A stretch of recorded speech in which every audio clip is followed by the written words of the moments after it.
Sumardi, MSc, as the speaker from Universitas Negeri Jakarta. And also, in each presentation, we only have 45 minutes. Then, at the end of the presentation, it will be continued by a question and answer session for 15 minutes on each session. And the last agenda is the closing ceremony.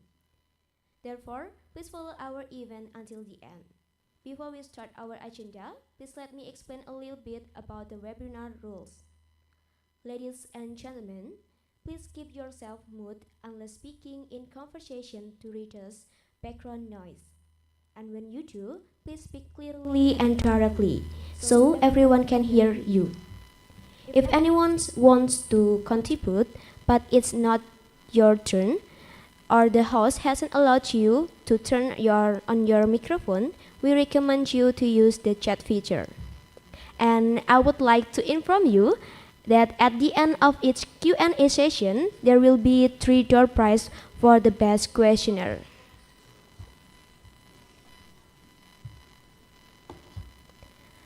Also, I would like to remind everyone to stay tuned until at the end of event to fill out the attendance forms and photo session. That way you can get your e-certificate as soon as we finish this event. Just click the link in the chat feature and the committers will send you in few minutes.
One may be seated.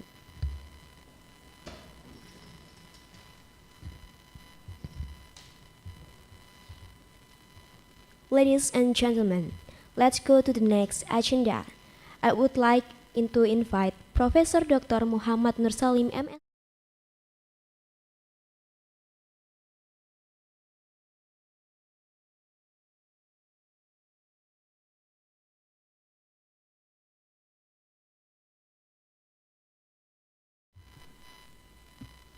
Assalamualaikum warahmatullahi wabarakatuh.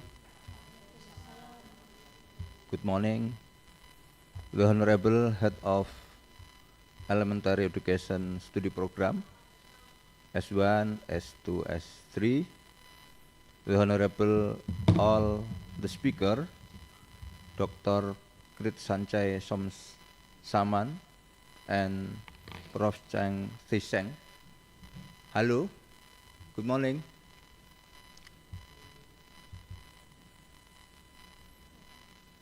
And all the respected participants in this webinar. Praise to Allah Subhanahu wa Ta'ala who has blessed us with His grace and guidance that allow us to attend this webinar.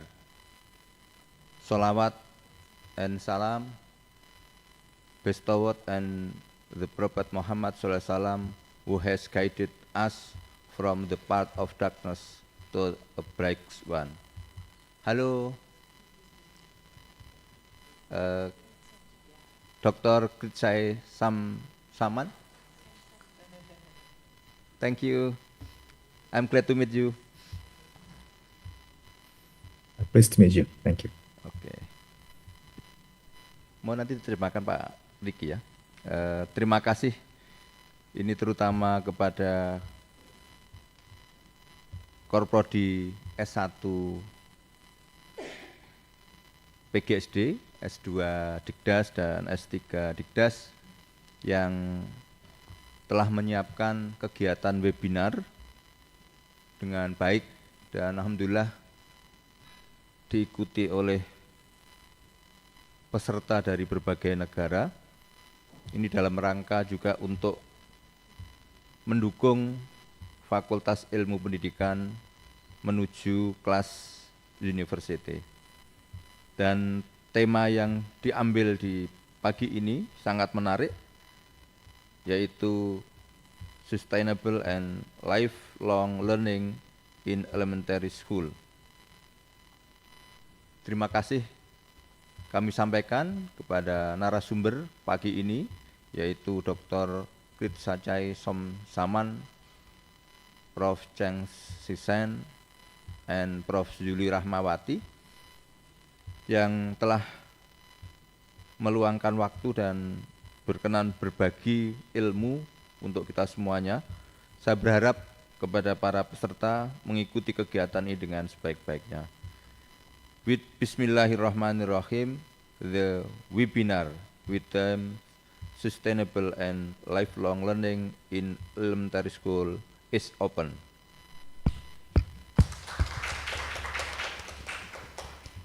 That's all I have to say. I apologize if there is any mistake, and good morning. Wassalamualaikum warahmatullahi wabarakatuh. Waalaikumsalam warahmatullahi wabarakatuh. Thank you for the welcoming and opening speech, Professor Dr. Muhammad Nursalim MSE. Excellencies, ladies and gentlemen, before we go to the main session, let's start this event by praying first. So, the event that will be held today will run well without any obstacles at all. We will invite Mr. Ramadan to guide the prayer. Mr. Ramadan, time is yours.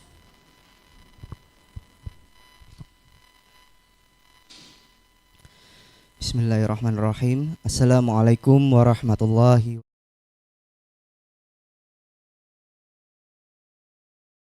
Our heads for a moment and pray to Allah Subhanahu wa Ta'ala so that our international webinar can be precious to all of us. I will lead this prayer based on teaching of Islam, and those who are not Muslim, you are pleased to pray according to each of your belief. A'udzu billahi minasyaitonir rajim. Bismillahirrahmanirrahim. Allahumma salli ala Muhammad wa ala ali Muhammad walhamdulillahi rabbil alamin. Hamdan syakirin, hamdan na'imin, hamdan yuafi ni'amahu wa yukafi mazidah. Ya Rabbana lakal hamdu kama yanbaghi lil jalali wajhikal karimil wa azimil sultanik. Allahumma salli wa sallim ala Muhammad wa ala alihi wa sahbihi ajma'in. Allahumma inni as'aluka ilman nafi'an wa rizqan thayyiban wa amalan mutaqabbalan. Ya Allah, we gather here today with hearts filled with gratitude and humility, seeking your blessing and guidance as we embark on this webinar. Ya Allah, Ya Alim, Ya Rahman, Ya Rahim, give us your blessing upon this gathering. Grant us sincerity in our intention and bless our efforts with success. Guide our tongues to speak with wisdom, our mind to comprehend knowledge, and our hearts to embrace truth and in understanding. Allahumma arinal haqqa haqqa warzuqna tiba'ah wa arinal batila batila warzuqna istinabah. Ihdinas syiratal mustaqim ya Allah. Ya Allah, as we commence this webinar, we seek you protection from any shortcomings, error, or misunderstanding. Grant us the strength to convey knowledge that is beneficial and enlightening to all those who participate. Help us to foster an environment of respect, cooperation, and mutual understanding. May this webinar be a means of spreading goodness, fostering unity, and promoting excellence in our communities. Rabbana atina fid dunya hasanah wa fil akhirati hasanah wa qina azabannar. Wa dakhilna jannata ma'al abrar ya aziz ya ghafar ya rabbal alamin. Subhana rabbika rabbil izzati amma yasifun wa salamun alal mursalin walhamdulillahi rabbil alamin. Wassalamualaikum warahmatullahi wabarakatuh.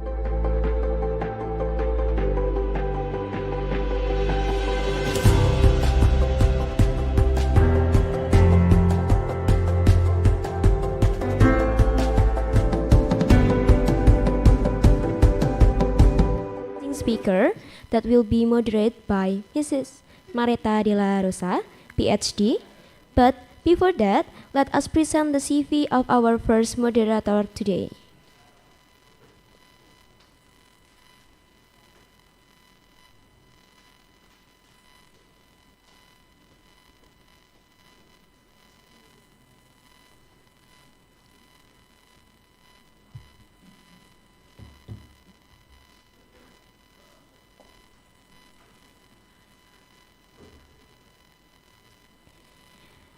Okay, Mrs. Marita is a faculty member at Elementary Teacher Education Department in Universitas Negeri Surabaya.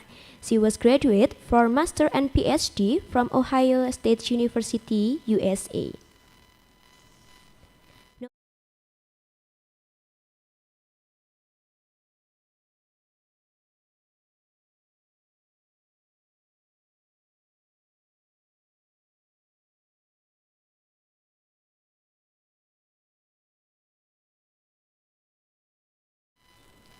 Thank you so much. Good morning, everyone.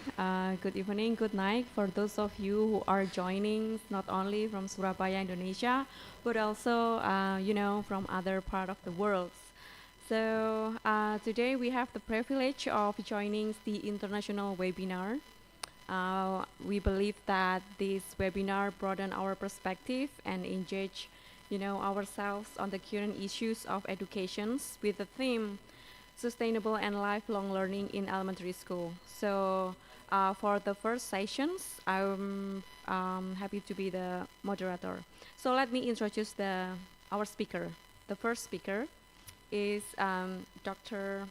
Christoshai Somsaman. I hope I pronounce it correctly. So he is the Semseo STEM's ED director. Oh, move closer. Okay. So he's currently served as the director of the Southeast Asian Ministry of Education's Organizations Regional Center for STEM Educations in Bangkok, Thailand. So with over 2 decades of experience in the science and technology education sector, his career spans roles in national research, funding agencies, and intergovernmental organizations, including ASEAN and the SEMEO Secretariat. So he has played a pivotal role in crafting guidelines for the applications of generative AI within educational environments, addressing both policy for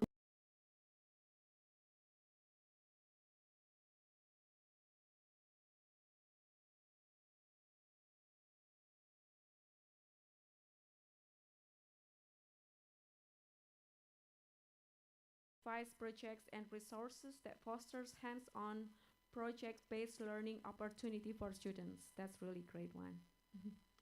So he also dedicated to enhancing generative AI literacy across university and school, ensuring educators and students alike are equipped with the knowledge and skills to navigate this emerging technology. So I know that most of the participants here are also my students, and they are from the pre-service students. So I hope that this webinar will enhance their knowledge and engage us, in the latest issues of education. So please welcome, give a virtual welcomes to Dr. Krista Sai Somsamans. Time is yours. Thank you so much, Dr. Marita. It's my voice hurts well. Can you hear me well? Yeah. Okay, all right. Thank you so much. Honorable Dean of Faculty of Education, UNESA, Honorable Representative from the University of Universitas Negeri Surabaya, Honorable Professor Shangti Sheng, Honorable Professor Yuli Ramawati, friends, colleagues, ladies and gentlemen, a very good morning to you all. Oh, first of all, I forgot to say Assalamualaikum warahmatullahi wabarakatuh. Sorry, I'm Buddhist, so I try to say this every time that I'm speaking in Southeast Asia, so to address, pay respect to all our Muslim friends here. All right, and thank you so much, Dr. Marita, for introducing me. I'm really glad to hear that you are from the Ohio State University in Columbus, Ohio, because I'm graduate from Case Western Reserve University up north of the Ohio in Cleveland. So we are neighbor, not far away from each other, but we tolerate the cold weather of the winter of Ohio together. Yeah. I'm glad that you have connections, with this. Thank you. Yeah, very lovely. Ohio State University in Columbus. I visited several times also. Well, glad that to see someone from the same state that graduated from the same state. All right. So first of all, let me try to share my slide so to and ensure that I'm not interrupting all the system here. Okay. So I have 45 minutes. Presentation here. Oops.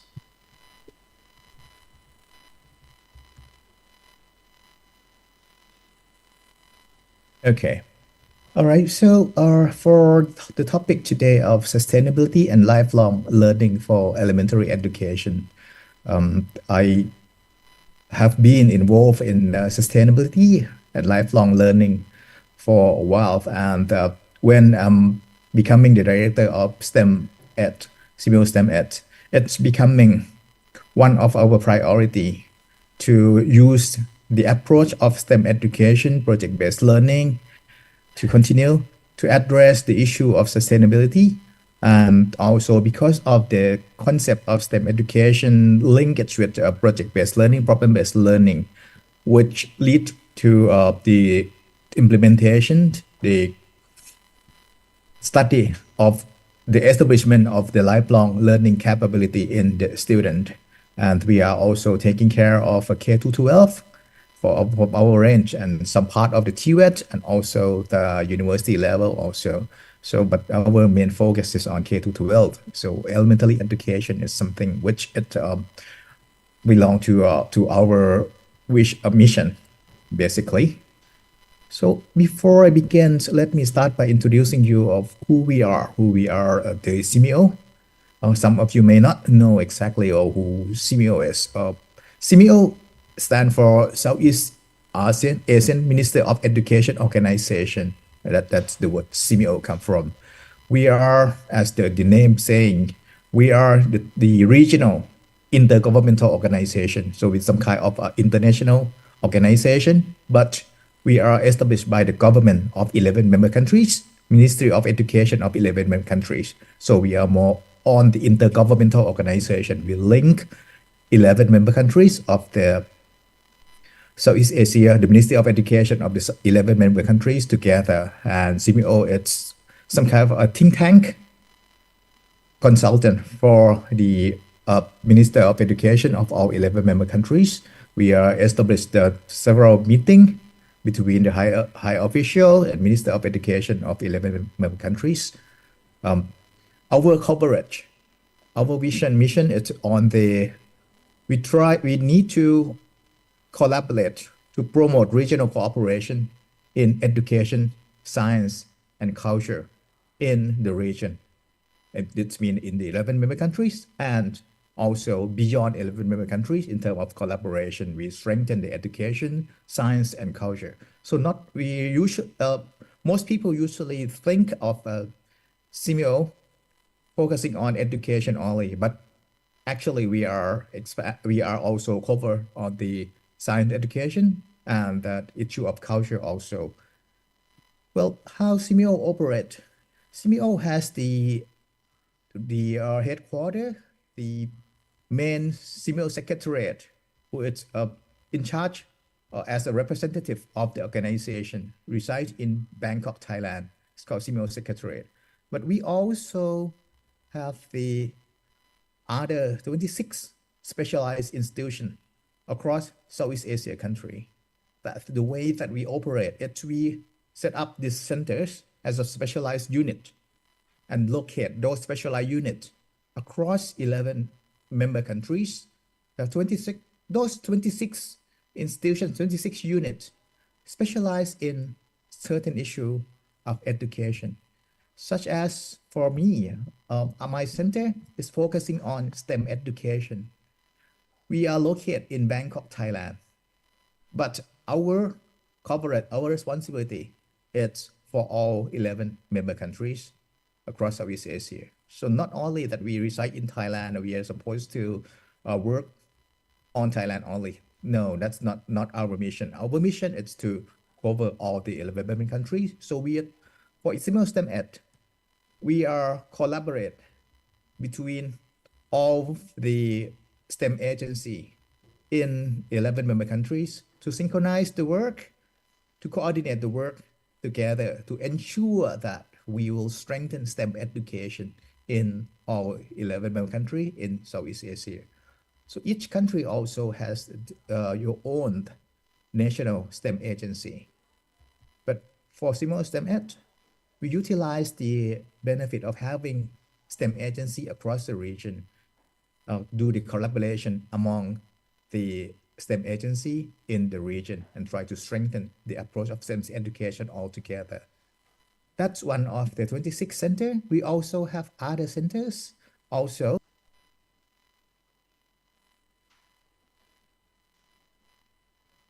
here in Malacca, Malaysia.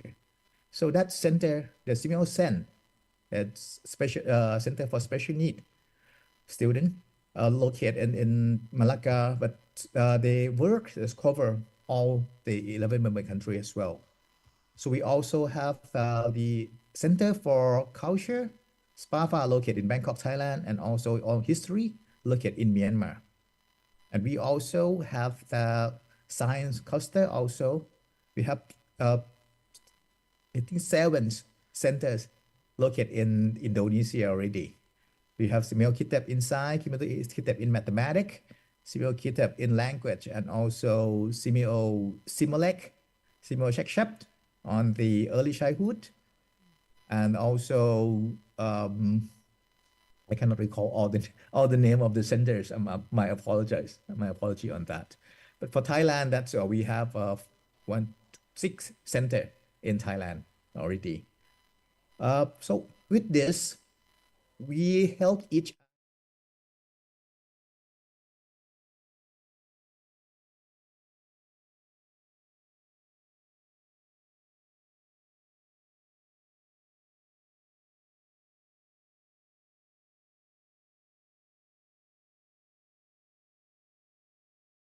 For CMO, we also have Center for Lifelong Learning.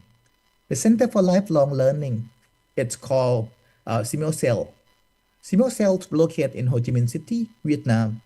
As the slide saying that the center is excellent in research and training on lifelong learning. It's become a regional forum for educational policy development and the focal point to link the center to promote lifelong learning cooperation altogether.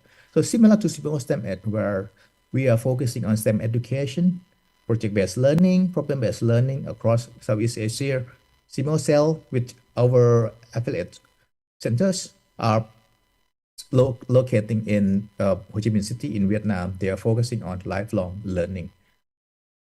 Well, the topic of this webinar is not only lifelong learning, but lifelong learning, sustainable and lifelong learning. We also have our center, which is located in Bangkok, Thailand. It's called SIMOSEPS, the Sufficiency Economy Philosophy for Sustainability.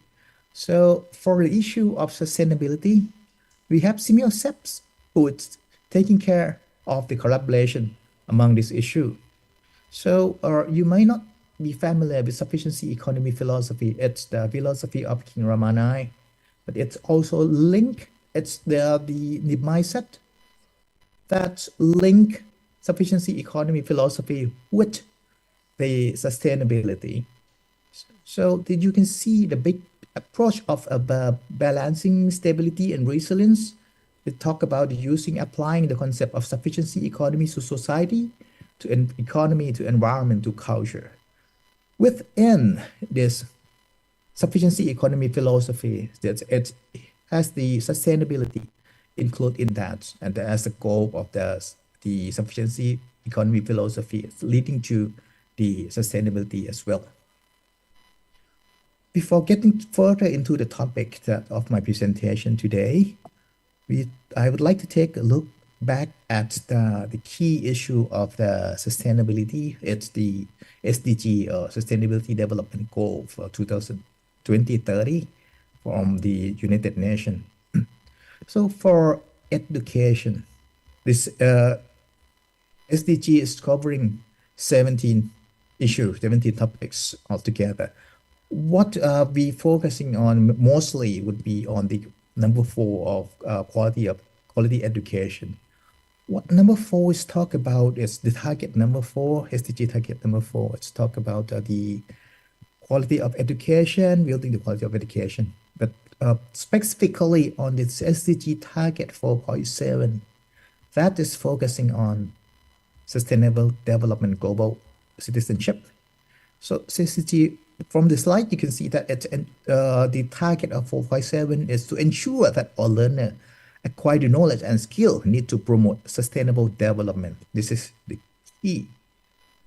Sustainable, among others, through education for sustainable development. This becomes the issue that I'm going to talk today on the ESD, Education for Sustainable Development. But it's not only education, but it's also sustainable lifestyle, human rights, gender equality, promotion of a culture of peace and non-violence. It also touch upon global citizenship and application of cultural diversity, cultural contribution to sustainable development. So this is the key issue. So when talking about sustainable development, sustainability, it's coverage of all the aspects of our life.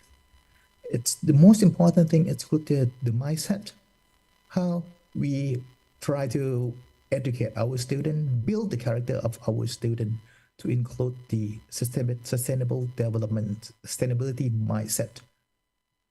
And then they can carry this through their own life, the whole life of themselves, which become the part of the initiation, we're part of the establishment of the lifelong learning process that will be going on. So, well, coming back to what is the ESD, Education for Sustainable Development, what I would like to point out here, there's several key issues that touch upon ESD include climate change, disaster risk reduction, biodiversity, poverty reduction, sustainable consumption. This is some of the example. in the coverage of the content of the ESD, or Education for Sustainable Development. But, well, when you look at another point that I point out in red, Education for Sustainable Development promote competencies. So by applying the concept of ESD, Education for Sustainable Development, the key issue is building the competencies, which will be carry on throughout your life. So it's very important to build this competency, this capability in our younger generation. And they will develop critical thinking, imagine future scenario, and make decision in collaborative way. So it includes the way of thinking, the way of develop character, the way they develop decision making, and the way they collaborate. This can be built by different approaches. One of the approach that STEM Ed is working on, it's on the project-based learning, problem-based learning, which would an approach of education would lead to the development of capability of the student, development of competency of the student. But we could utilize the topic of sustainability as one of the problem, one of the project that we could lead the student to develop. And I would say that it's the most important concept, the most important topic, because we are facing a difficulty in staying in the world at this moment. The younger generation facing serious problems, which, well, I would say that the grown-ups already make it difficult for the kids to build the future. So we need to assist the student, we need to assist the younger generation to go through it, the sustainable life, and help them also working with the younger generation is also. So when we talk about ESD, this sentence, this paragraph also mentioned about ESD gives the learner of all a skill, value, and agency to address interconnected global challenges. Well, we have, like I mentioned earlier, we have a big challenges, global challenges include climate change, biodiversity, sustainable of resources, inequality. What it's saying in this paragraph is ESD is a lifelong learning process. Here we come that by using ESD as the study approach, it's become a lifelong learning process. We are not studying ESD as very early childhood, but we carry on this as a lifelong learning process to tackle the difficulty in the future as well.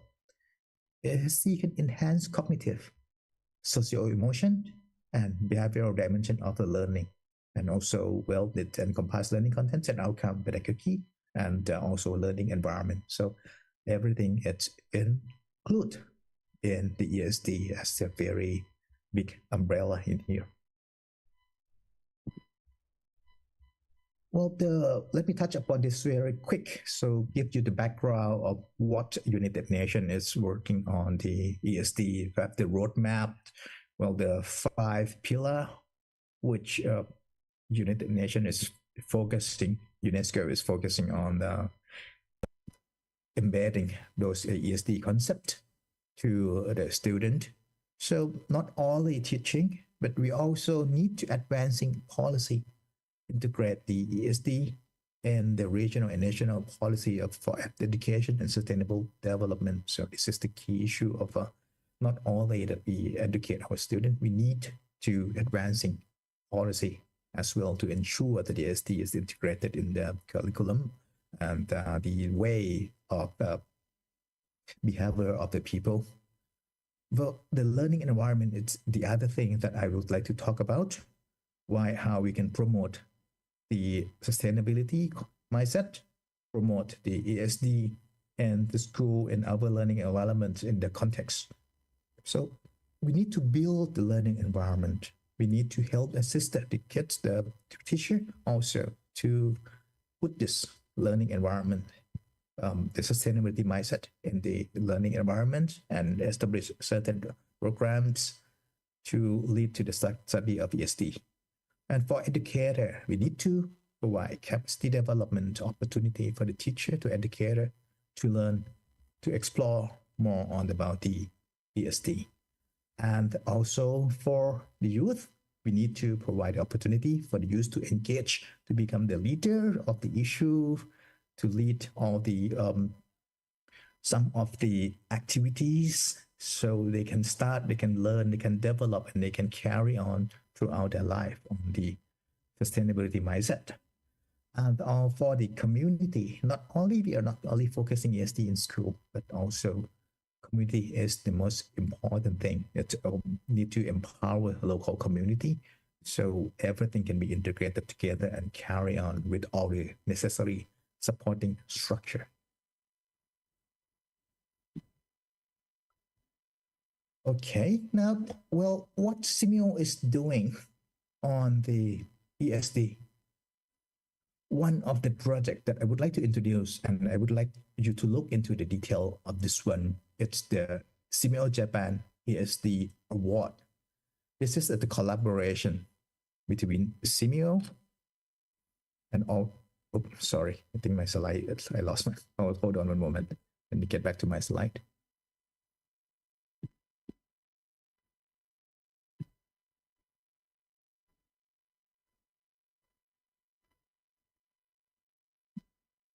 Moment.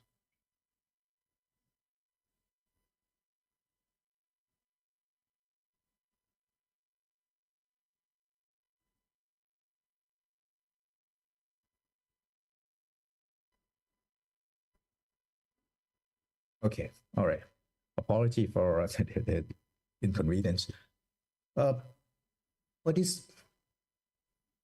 Let me cross check again. I might forgot to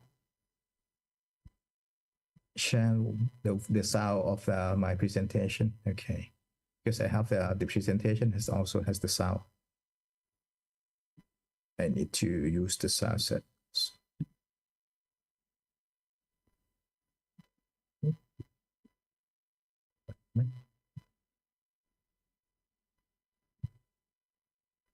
There we go.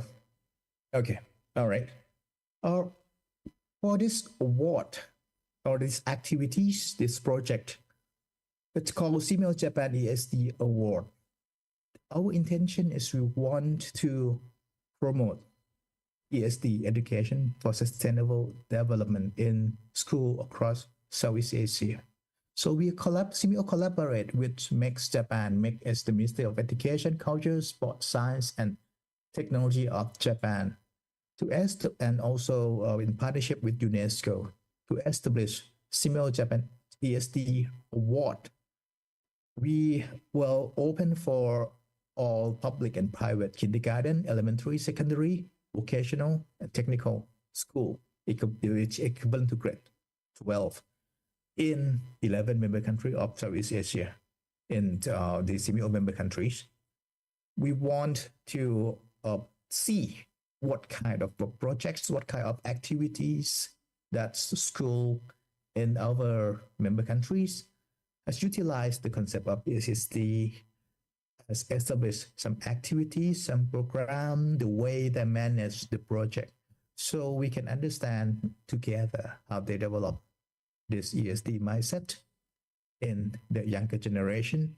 And also we can share, we can see each other what we are doing, and we can study the best practice which happen in each school in different region, how you apply, how you localize the material, how you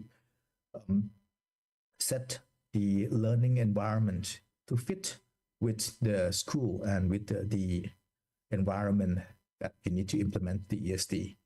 So ESD Award, for the information for ESD Award, you can go to www.simeo.org, and underneath the program menu, you can scroll down to award, and you can see Simeo Japan ESD Award over there. You from this website, you can see that we have established Simeo Japan ESD Awards in 2012.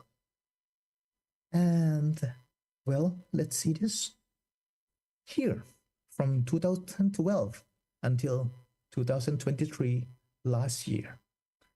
We have submissions from almost 11 member countries. From the early year of 60 something submissions, we have reached 200 to 300 submissions recently. And the theme of what we are looking for in each year has differed. So in the previous year, we look at the disaster risk reduction, DRR, from 2012. And then we progressively look at different issues. In 2013, it's on value education. 2014, global citizenship. 15, safeguarding cultural traditions.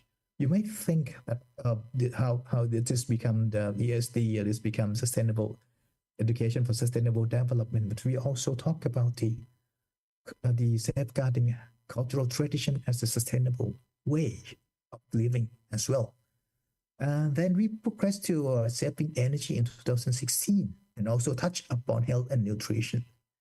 And then in 2018, also all local wisdom for environmental conservation, because we understand that we have in Southeast Asia, there's a lot of local wisdom in which they already conduct certain kind of environmental conservation already, and it's that kind of local wisdom is very appropriate to that particular society. So we would like to learn more from those local wisdom, which is doing environmental conservation. Then in 2019, it's become an issue of peace. And then 2020, that's the year that we are focusing more on the plastic problem, how the school would tackle the plastic problem to transform community. And 2021, yes, definitely, it's become the COVID-19 crisis. So we would like to see the opportunity, the approach that school utilized to tackle the COVID-19 crisis in their community. And then in 2022, we are discussing about a partnership. And then last year, we are focusing on utilizing renewable energy. So there's a different topic that could involve the education for sustainable development. So these are the issue. And 2024 hasn't been released yet, but it will be soon released. And then the school can submit your project so we can learn from each other on the issue as well. Well, I forgot one of slide about the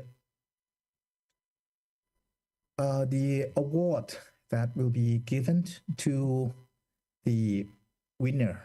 We have first winner, second winner, third winner, and also the other category of the award as well. The benefit of the first prize winner, it's the student that conduct that project and also the school will have an opportunity to visit Japan. So we would like you to come to Japan to showcase your project and to discuss, to learn from other schools in Japan also on how they implement the ESD concept in the school for that particular category on each year. So for last year, when we talk about the promoting environmental education through utilizing renewable energy, the school that has won this first prize award, it's in Indonesia, in Malang. The school, it's a primary school. So, and they have this program nicely. And well, instead of let me talking about the school, the project by myself, I think the school, listening to the school presentation would be a better approach for you to understand what happened when the school in Indonesia has implement the education for sustainable development in that school. The school is LU Superior Elementary School in Malang. So let's hear what the school did for this project. Hopefully you can hear the voice in here. If you're not hearing the sound in this video, let me know, please. Welcome to Aliaklu Superior Elementary School. Not only good in academics, Aliaklu is also exquisite in environmentally friendly behavior by constantly trying to make new breakthroughs to support environmental sustainability. One of the missions of Aliaklu Superior Elementary School is to get to know the environment. In 2022, Aliaklu Superior Elementary School has been awarded an Adiwiyata Mandiri school that has implemented the movement of caring and cultured environment at schools, gerakan peduli dan berbudaya lingkungan hidup di sekolah. The GPBLHA's program includes planning, implementation, monitoring, and evaluation. This program consists of 6 aspects. They are 1. Cleanliness, sanitation, and drainage. 2. Waste management. 3. Tree planting and maintenance. 4. Water conservation. 5. Energy conservation. 6. Innovation of environmentally friendly behavior, or EFB. And it is implemented at school through intercurricular, extracurricular, and getting used to it. In school year of 2022-2023, the program of energy conservation and innovation of EFB raised the theme of renewable energy, which introduced several alternative energies, including biogas, microhydro or egg incubators, and bamboo pellets to replace LPG. To carry out the program, the school collaborates with BBIB, Flower Garden.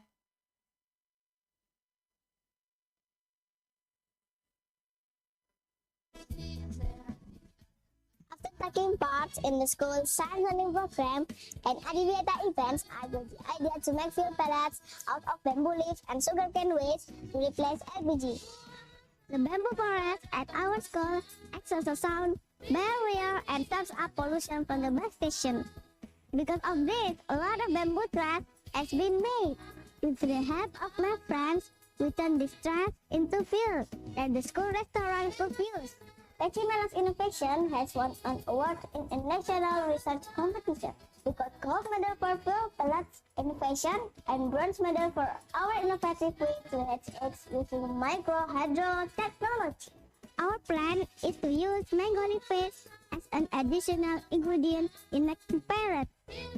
And the result of our study will be used to teach students about environmental issues at school.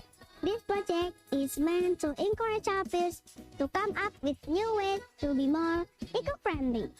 So, that's a glimpse of our innovation related to environmental behavior at Aliaklu Superior Elementary School. I hope our video can give you some insight. Together, let's build sustainability of environmental resources started from schools.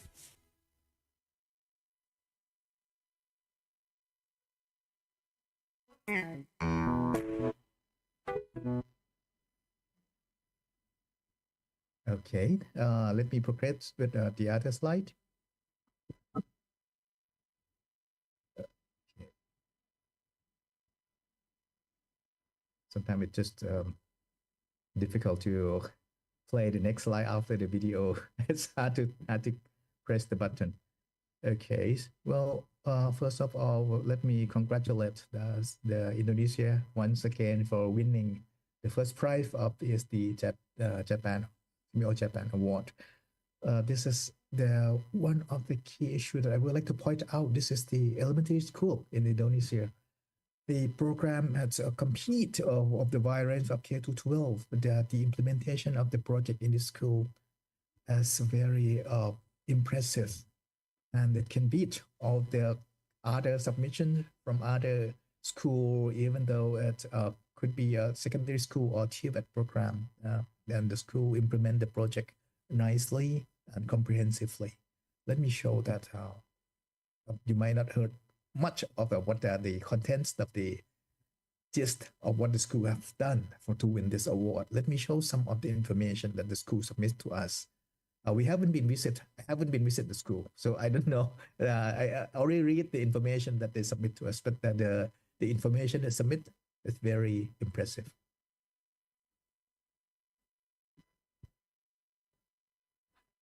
So it's some of the issue that the school have conducted.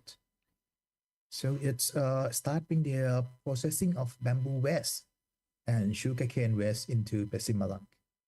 So the Yalu students and their parents work together. I think that as far as I remember, one of the parents in the school have a sugar factory. So they are helping with the remaining of the sugarcane waste and utilize that for creating biogas to use in school kitchen. So in terms of the energy, the student learned the importance of building alternative energy and utilize those energy in the school, in the school environment. So this is one of the approach that's very impressive as well. So they utilized, after they building those gas, they also utilize those gas also. And the third one, it's the kitchen organic waste processing. So they are also collecting waste and try to reduce the waste that happen in the school kitchen also. Well, they are also utilize the organic waste counter machine also. And then they have the provision, the shocked result of the duck breeders. They are making this into a source of nutrition, and for the as a duck feed, can create the sustainable system also. And the student also being equipped with the concept of the zero waste principle. So some of the students and also the staff in school committed on the managing resource, on reducing waste, and minimizing the dose of the disposal. So not only the school implement the energy project, they also educate the student in order to think in terms of the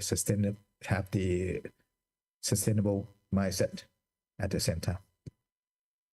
So this one of the example that we have for the ESD award, and very impressive that from Indonesia. The teaching also included not only the habit, the behavior, they also include several of the issue that put the thematic approach in learning natural science. They also provide some of the activities integrated into the curriculum onto energy conservation, on the different create innovations, and all the microhydro, the bamboo leaf that I talking earlier about, the biogas. So they are having this project very early and then keeping developed. And as I heard, they also one of the Adiwiyata school program, which created by the Ministry of Environment as well. So they won several awards from this, and also become part of the Adiwiyata, the program in Indonesia. I really like the idea of Adiwiyata that Indonesia have.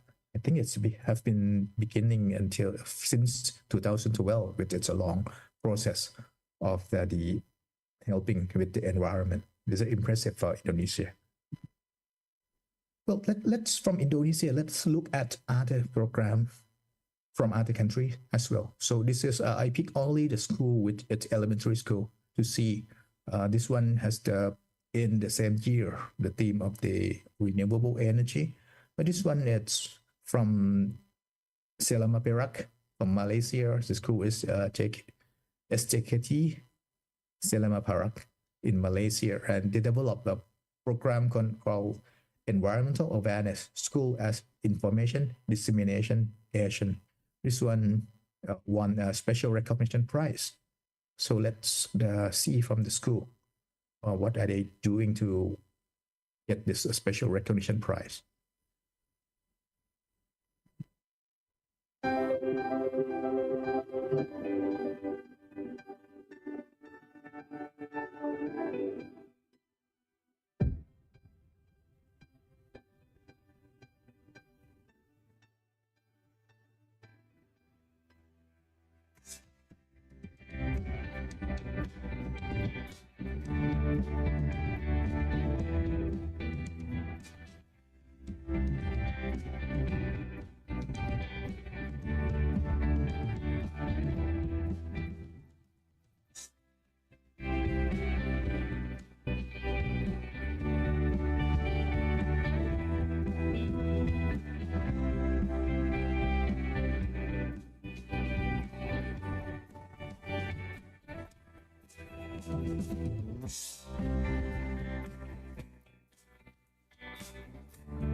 Okay, we can see this one in the example from Malaysia, which I believe that they have a lot of issue that we can talk about.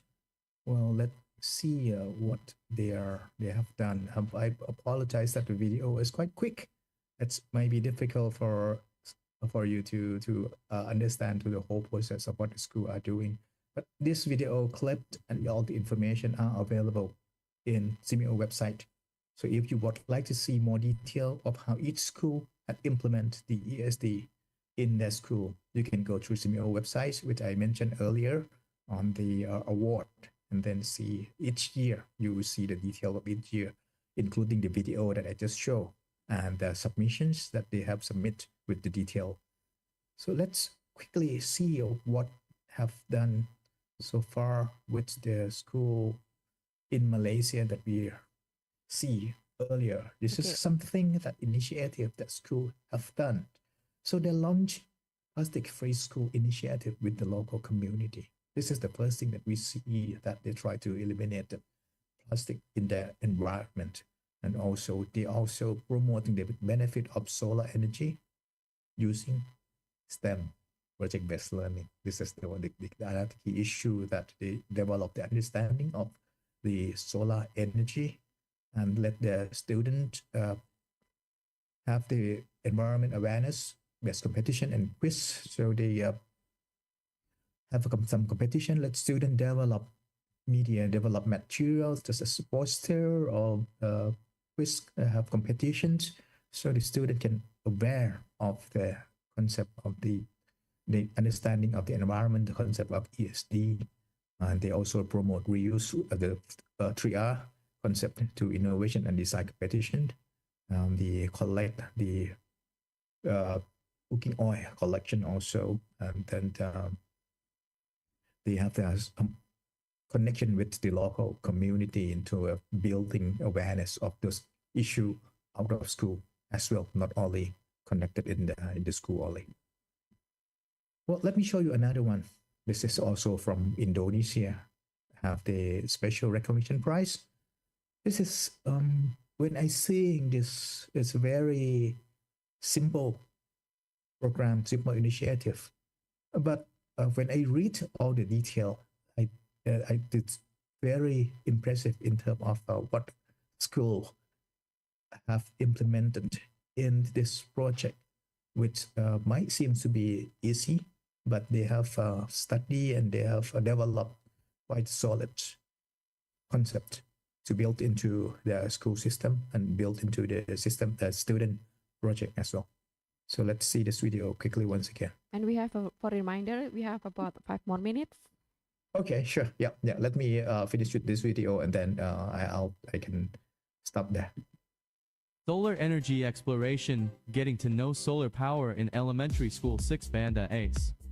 The Solar Energy Exploration Program, Getting to Know Solar Power in Elementary Schools, is an initiative that aims to provide elementary school students with a basic understanding of the importance and potential of solar energy as a renewable energy source. This program is designed to increase students' awareness of the need to save energy and reduce dependence on non-renewable fossil energy sources. This program consists of a series of interactive and educative activities especially designed for elementary school students. Students will be introduced to the concept of solar energy through interesting presentations and easy-to-understand stories. They will learn about how the sun produces energy, why solar energy is important, and how solar energy can be used to meet daily needs. Apart from that, the program will also organize hands-on practical sessions, where students will participate in simple experiments using small solar panels. They will learn about how solar panels convert solar energy into electrical energy that can be used to power lamps or other simple electronic D. Through this experiment, students will see for themselves the potential of solar energy and how its utilization can reduce the use of energy from other sources. In addition to class activities, the program will also conduct field trips to nearby solar energy facilities. Students will be invited to see larger solar panel installations and understand how solar energy can be used on a larger scale to supply electricity to communities or even cities. They will also have the opportunity to interact with solar energy experts and ask questions about their role in advancing renewable energy. Through this program, it is hoped that elementary schools can learn to respect natural resources and contribute to reducing negative impacts on the environment. With the understanding gained through this program, it is hoped that students will become a generation that is empowered and plays an active role in encouraging the use of solar energy and fighting for a more sustainable future. Thank you. Okay, so that's it. This, I think it's quite impressive that you're trying to build awareness program for the ESD into the younger generation of the student. In this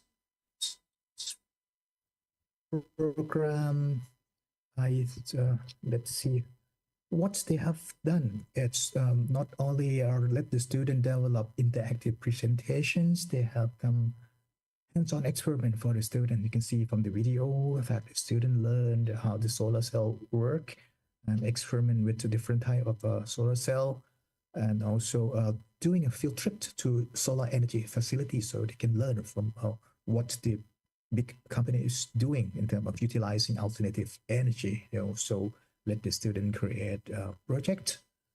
It's for a younger student. It could be simply as what's the or the making solar power model, and teach them about design thinking and also the activity to promote creativity, critical thinking. They also invite guest speaker to the session. Also develop the energy conservation campaign, let the student aware, and then let the student practice how to do energy saving competitions. And they also provide the opportunity for the student to discuss, to share their thought, to do a question and answer on that, and also integrate that into the curriculum so the student can learn using their in the classroom also of theory behind what they have working on in the practice about the competition of those. So I think that I would end my presentation here and welcome all the questions that become. Thank you so much.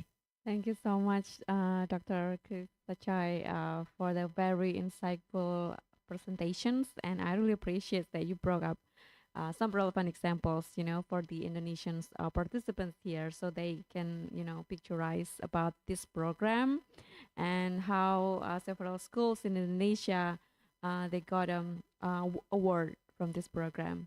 Okay, here I'm waiting for any questions from the participants. Feel free to type it on the chat box, or maybe from those who are joining on the YouTube channel. Just for reminder that we have 3 door prize for people who have a question. So we try to make it fun. That's good. That's good. I like the idea. Yeah. So feel free, or maybe have any thought, questions, response. We're waiting. Okay, that's personally, this really interesting. From what you have mentioned about how we should build a learning environment, building the mindset. To explore more about the environment issues. So maybe my personal questions about these presentations, based on your experience, what are the biggest barriers, when we want to implement these sustainable developments, especially in the Southeast Asian? Okay. Yes. This is I think this question worth the award, the 3 gifts award that you will give out at the end. Okay. All right. Well, the biggest question I think would be the mindset of the teacher. Because we are usually think that this issue is difficult. So even ourselves, we also have difficulty practicing the sustainability mindset, adjusting the issue to our daily life. Somehow how we can select which part of the waste, the trash that we would put in which bin. Sometimes it's difficult in our mindset also. What I don't know which one I should throw in which bin is appropriate for this trash. So even adults think that it's difficult to practice sustainable mindset, sustainable behavior. So it's become the boundary that you would like to jump into. And when they think that, you need to teach the kids, elementary kids, to learn about this concept, which is difficult for adults to practice, then it's become much more of the difficulty. But when you see the example that I provided, you can see that when you start implementing the program, when you start thinking about simple thing, let the student learn about the solar cell, let them try to experiment with the simple solar cell, and the student's thinking is growing. The student has inquisitive. They have the mindset, they have the inquisitiveness built into themselves. So when we start something small, they are growing faster. They are growing bigger.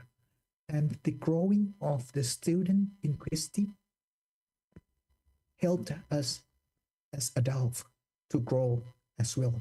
So we have the capability to do research.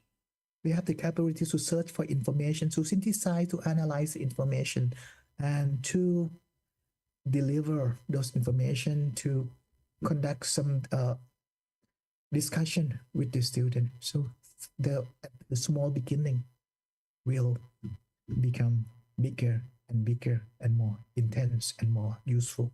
So we need to first cross the first step on the encouragement of us to bring those valuable things to the younger generation.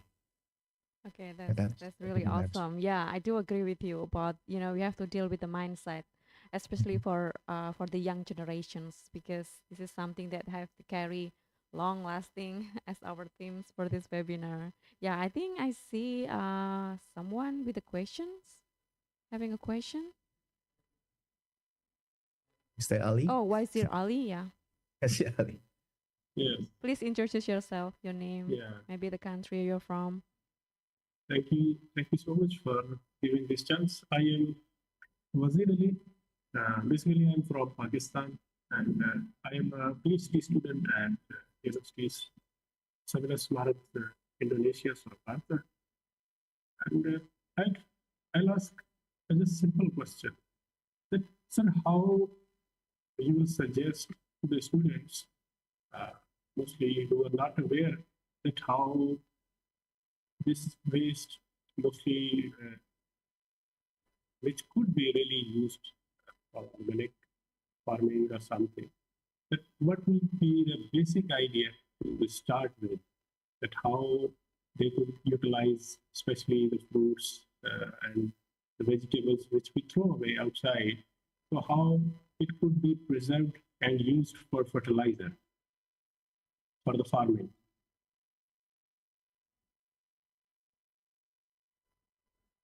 I cannot hear your question clearly, but are you talking about the fertilizer, right? Yeah. If we are going to use the waste, the fruit waste and the vegetables waste, so how we could utilize it to make a fertilizer which could be used for the enhancement of even these fruits or vegetables or the plants we grow inside our homes. So how we could use it? If you could explain this to me and for most of the audience who are. Okay. Yeah. Okay. There are a variety of approach that to develop the fertilizer from the food waste. I would say that some of the school which they have a big area, they have the local material that they can use. Some of the school in Thailand, they start with mixing the fertilizer with other, I would say, other leftover from the animals. So they mix those together to accelerate the process of the fertilization, or the building of the fertilizers also. So I would say that's a mixed approach, that it's depend on the school, the available resources that each school would have. So a lot of example that I can find, but it's not easy. It's not an easy question to answer.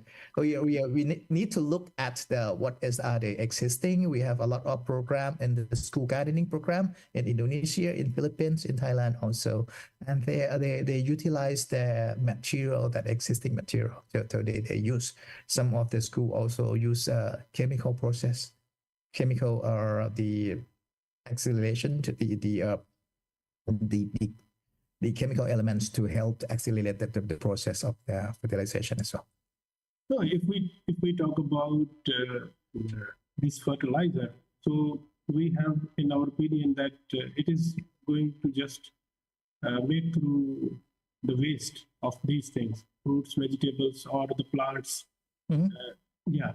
So if is there any simple formula that we could use without chemicals, so we could really utilize this and get the potential benefit of this waste?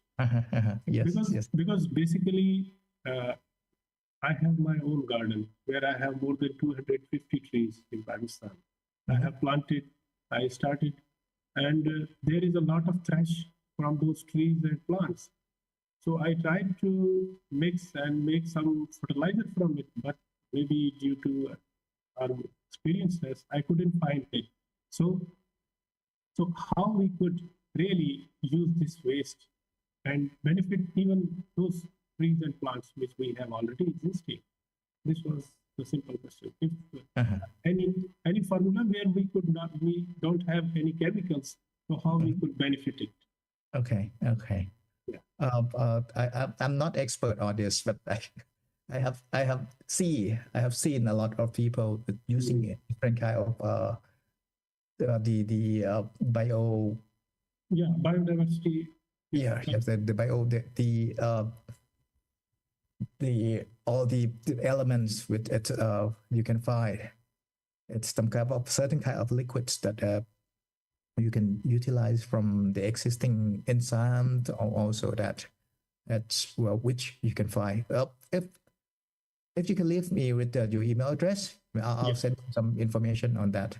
So because I'm not an expert, but I got a lot of friends who has done all this. I can provide you with those information. I'll leave my email address. Sure. Okay. Thank you. Thank you so much. Okay, thank you. So I have one more questions from the audience. Cynthia Devi, how can we effectively integrate sustainably educations into the primary school curriculum in a way that is engaging and relevant for students? Okay, well, for these questions,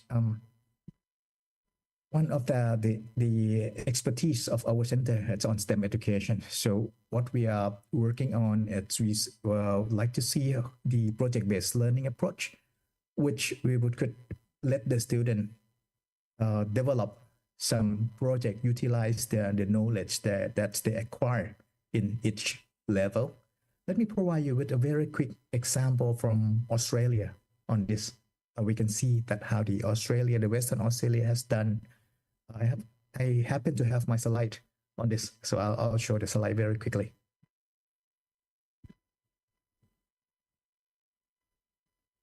Okay, this is STEM and elementary education.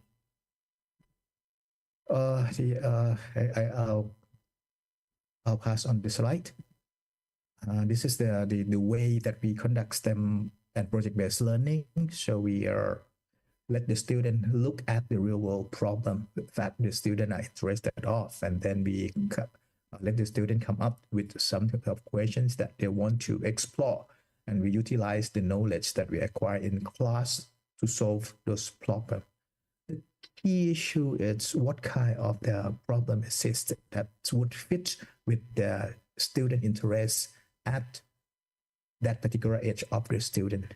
So for kindergarten, they just look at their environment. They're interesting to see what are in the environment, what are the insects that they can find, what are the birds that they can find, so what kind of noise.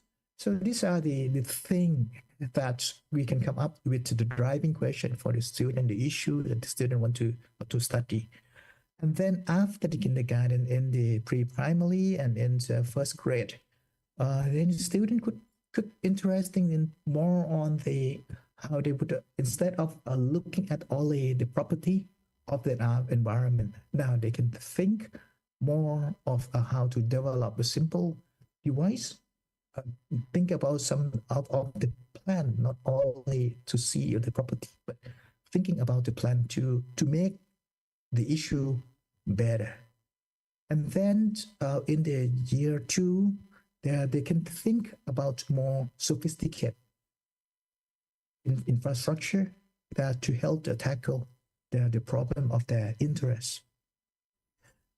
And in year 3 and year 4, what the Western Australia it's doing, they're looking more on what has become more problem like pollution, how they want to help reduce pollution, reduce plastic, and also more sophisticated environment.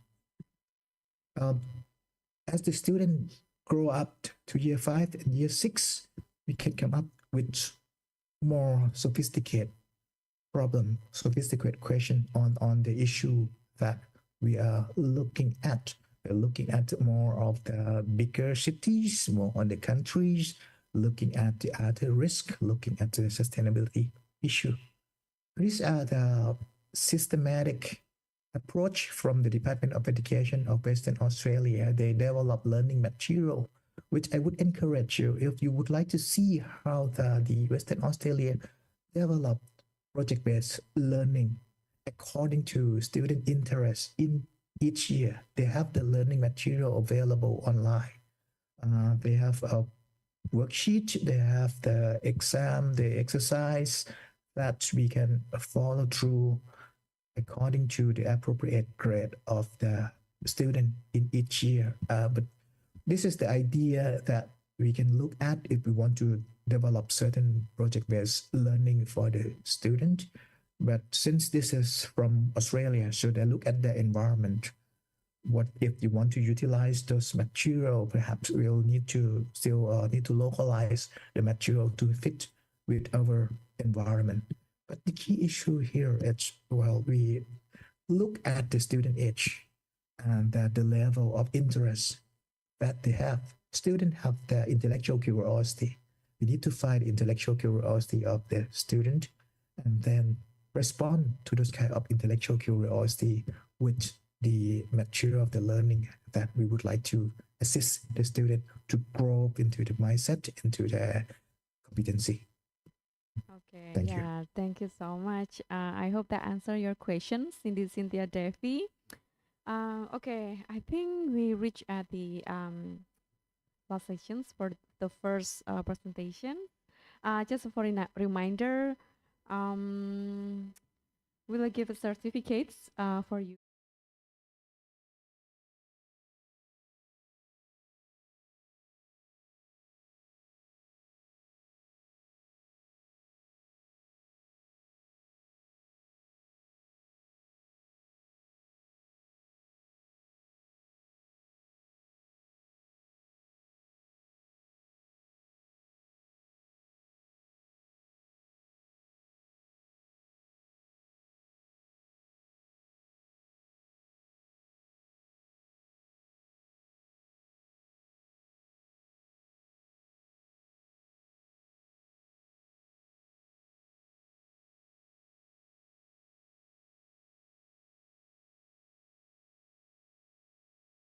I hope you guys find really helpful. Thank you. And next to the moderator.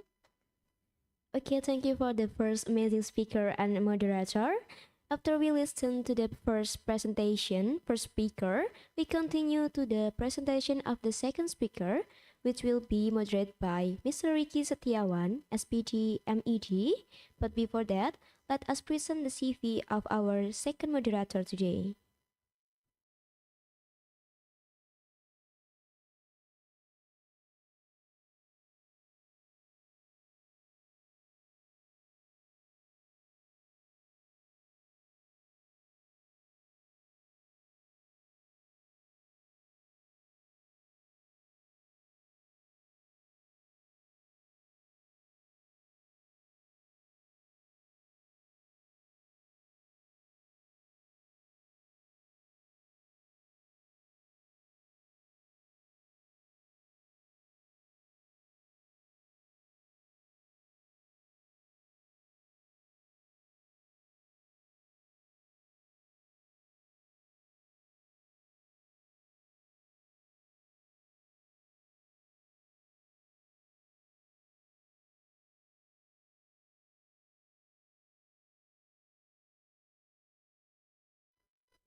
Okay, thank you very much, Adele, for your nice introduction. Good morning, everybody. So we are coming to the second session with Professor Zhang Desheng. He's actually my teacher when I got my master degree in Taiwan. So I would like to greet Professor Zhang first. Zhang 老师，早上好。Hello. Good Hi, morning.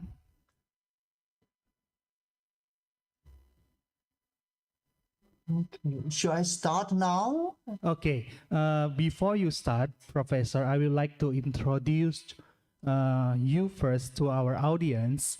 Professor Zhang Desheng is the faculty member at the Department of Education and Human Potentials Development at National Donghua University. It is the department I was studying before, and Professor Zhang was my professor. So without you, Professor, I will not be here for sure. Okay, thank you.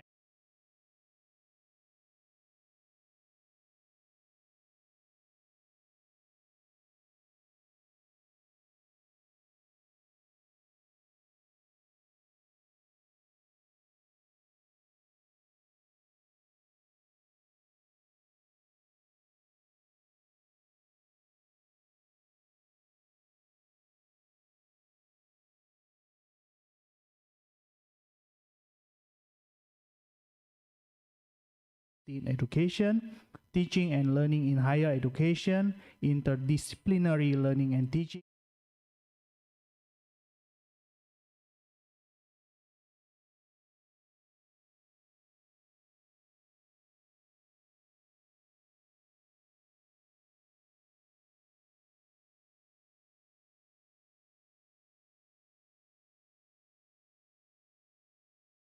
It will be yours. Thank you. Thank you very much. Okay, I like to make sure. Okay. Can everyone see my screen? Can everyone see my screen? Yes, Professor, we can see it Okay, very that's clearly. wonderful. Okay, thank you. Thank you for inviting me to join this wonderful webinar on education. Okay, and thank you, Ricky, for inviting me to join this wonderful seminar. Okay, and I would like to say good morning to everyone. 早安，大家好。Selamat pagi, Samuyana. And also, we have one speaker, Dr. Samsama from Thailand. So I would like to say Sawadee to him. Okay. Well, back to my speech. The topic I prepared for this conference is about sustainable development and lifelong learning. Okay. And I try to focus on place-based education with interdisciplinary teaching. And I'm so glad I'm the second one of the speaker at this conference. The reason is because I just heard the first speaker, Dr. Samsama, mentioned a lot of very excellent examples from elementary school across a different country, from Malaysia, Indonesia, and even, Australia. And all these are very fantastic examples. Okay. And as the second speaker of this conference, I would like to, pay more attention to theory and the teaching philosophy. So I hope our audience can make the connection between the content from the first speaker and the content from my part. Okay. And also, I would like to, use, this kind of like a conversation approach for my speech. Okay, so I will bring a lot of questions for every audience. Okay. Well, as Ricky introduced my background, I got a PhD in education and also the master degree in special education. And now I'm a faculty member at education department at teacher college. Okay, and I'm interested in multi-education. So when I introduce myself, and the people always ask me, okay, education. You have been in education for a long time, and can you tell me your philosophy of education? Okay, this is the part I like to add, for my background of and. Usually, I will give an answer with philosophy from a German philosopher. Okay, and I'm sure most of you probably familiar with August Froebel. Okay, and August Froebel has a very famous education, philosophy called education is nothing but a concern for love and role model. Okay, again, education is nothing but a concern for love and role model. And I bet everyone understand this, and everyone probably familiar with this kind of, like educational philosophy. But if I ask you, what do you mean by love? As a teacher, okay, what do you mean by love? Okay, and here is my part. Okay, well, when I say as a teacher, I love myself, right? Just like everyone, you love yourself as a teacher, right? And then the second one, you are a teacher. So you must have some subject you have to teach. So you love the subject you teach. You have to love the subject you teach. If you don't love the subject you teach, how can you be professional? And then the last part is love the student you teach. Okay, Excuse me, so Professor. these are three loves when I mentioned about education. Excuse But me, Professor. however, did you find, is there any question or any second idea about, the three loves I mentioned here? Love yourself as a teacher, love the subject you teach, and then love the student you teach. Excuse me, Professor. We What? cannot see the slides changing. Oh, you don't see the slide changing? Yes. What's wrong? Okay, so do I have to start again? Perhaps so. Okay, should I go this one? Maybe it's this one. So did you see the second slide. The slide yes, we is can see the second slide now. the education Thank you. is nothing. Okay, so it's okay now.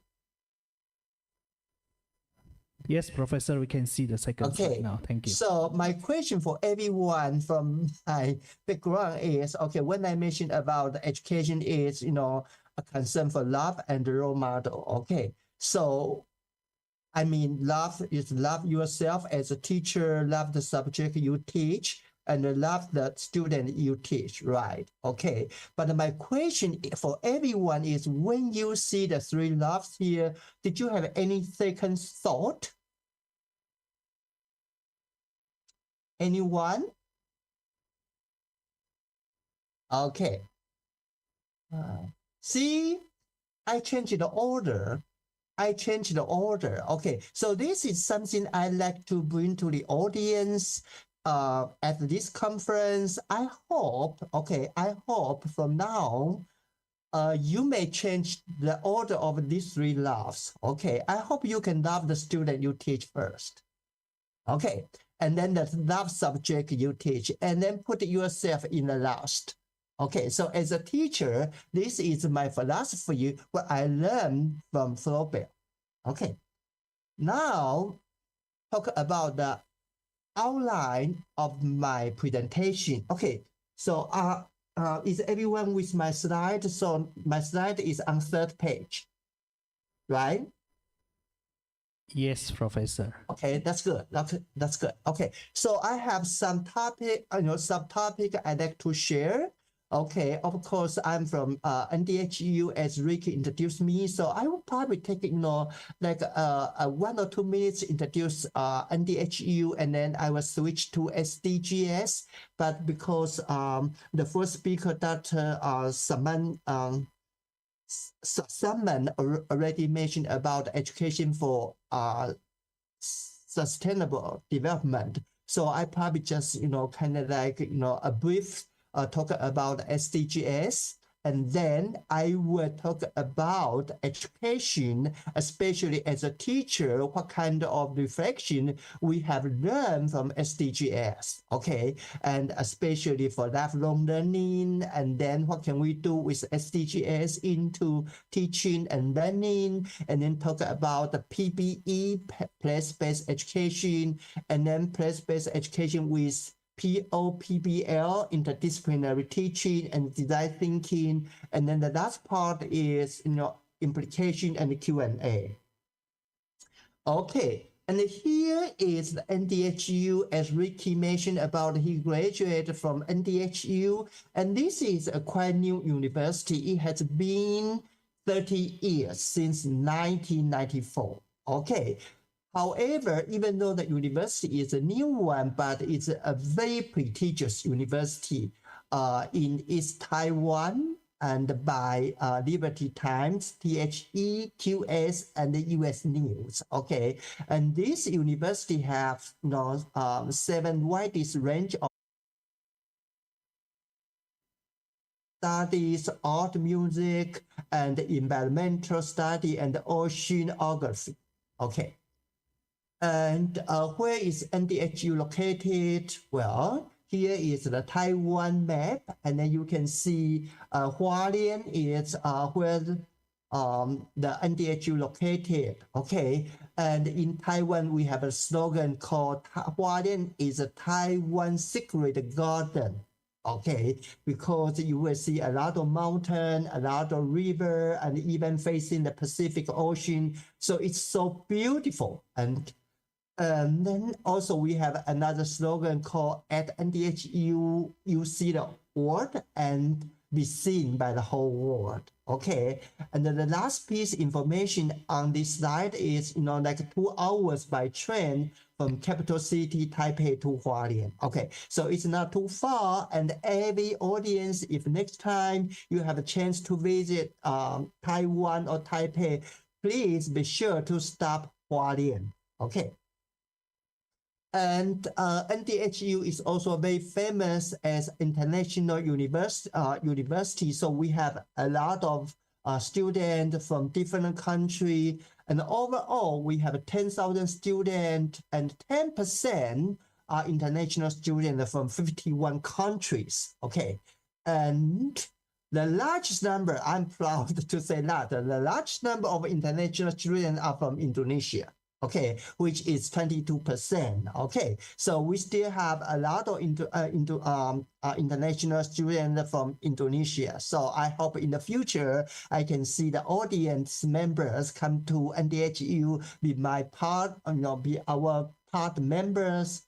Okay, and then here is Hualien, where the NDHU located. As I mentioned earlier, Hualien is the most beautiful county in Taiwan. You can see the Pacific Ocean, you can see the gorge, and you also can see, the palm trees, and it's so beautiful. Okay. However, the reason I bring this slide, introduce NDHU and introduce Hualien, is because, okay, here is the campus. Okay, it's because just something happened last month. We call April 3rd. I bet all audience knew this horrible news is a big earthquake happened in Hualien. Okay, a big earthquake happened in Hualien. Okay, and this is something to do with SDGs. Okay, so you will see, the magnitude at 7.2, that is the strongest earthquake since the 1999 GG earthquake. And you can see a lot of damage, for the mountain, the building collapse. Okay, and some people are killed, right? And this is happened to NDHU. See, you can see, okay, the earthquake has caused a serious damage, okay, and a lot of building, you see the ceiling falling down, and you see the dormitory has been damaged, and even caused a big fire, okay. So, and after April 3rd, there are a lot of aftershocks.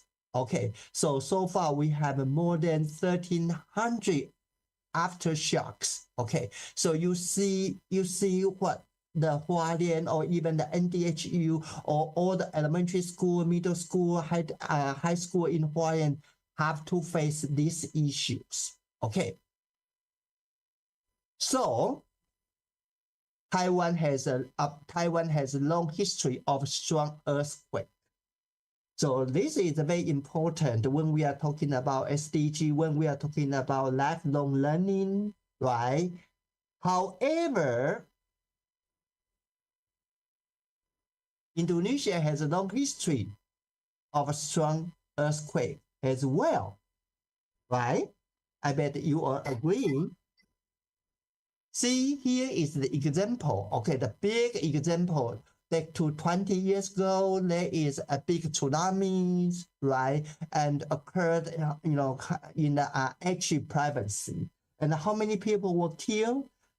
230,000 people were killed.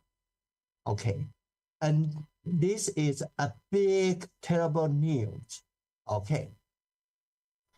And not too far ago, 2 years ago, there is another big earthquake, happened to, again in West Java, and it happened, probably, like between 335 and 635 people were killed, right? Okay. And this is earthquake happened to last week in Indonesia. Okay, and based on the record, Indonesia has more than 150 earthquakes with magnitude larger than 7 in the period of 1901 to 2019. So as I mentioned, Taiwan, Indonesia, or even India, the mainland China, all South Asian countries has a lot of same issues of the SDG, especially we call the earthquake, right? But in addition to earthquake, there are a lot of issues, right? We have a lot of negative impact of the rapid economic development on the environment. That's what we are facing, for example, like river, ocean, pollution, climate change, or like emission, global warming, and the threat to human, health, human scale, or even the food sufficiency and hunger panic. All these are issues, right? And and the woman vulnerability or the gender equality, and these have become the challenge for us, right? So we do believe all countries in the world must join together to make the solutions, and then for our home sustainable. Okay, so I'm so happy because this conference is across different countries. We have the speaker from Thailand, we have a speaker from Taiwan, we have a speaker from our local country, right? So this is a very important because we all facing the same SDG issues. Okay, so that's why in 2015, UN proposed SDGs, and I bet you have a lot of knowledge and idea about SDGs, so I probably will skip this one. Okay, and you probably already know 17 SDG goals, from the number 1, poverty, non-poverty, zero hunger, good health, well-being, quality education, all the way to number 17, which is partnership for the goal. Right. Okay. But put the SDG goal into the action. Okay. So I add some like action verb. For example, like when we are talking about non-poverty, that means we have to try to eliminate poverty. And the poverty is a very essential issue across the different countries, right? And it raises the hunger, establish good health, provide quality education, enforce gender equality, improve clean water and sanitation, and all the way to number 17 goals. Okay. And here I like to bring another slide. It's about all the 17 goals, SDG goals divided into 5 P's. Right, and you may familiar all these 5 P's. The first one is people. The second one is prosperity, and then planet, peace, and partnership. Okay, so for the people, number 1 all through to number 6, right? This is kind of like end poverty and hunger. So ensure dignity and equality and in a health environment. But when we are talking about the people living in the environment, so the second P is prosperous. Okay, so the prosperous is ensure the prosperous and fulfilling lives in harmony with nature. Okay, and when we are talking about nature, of course, the planet is our nature. Okay, so from the goal 11, 12, 13, 14, and 15 is how can we protect the planet and the natural resources and the climate. And as Dr.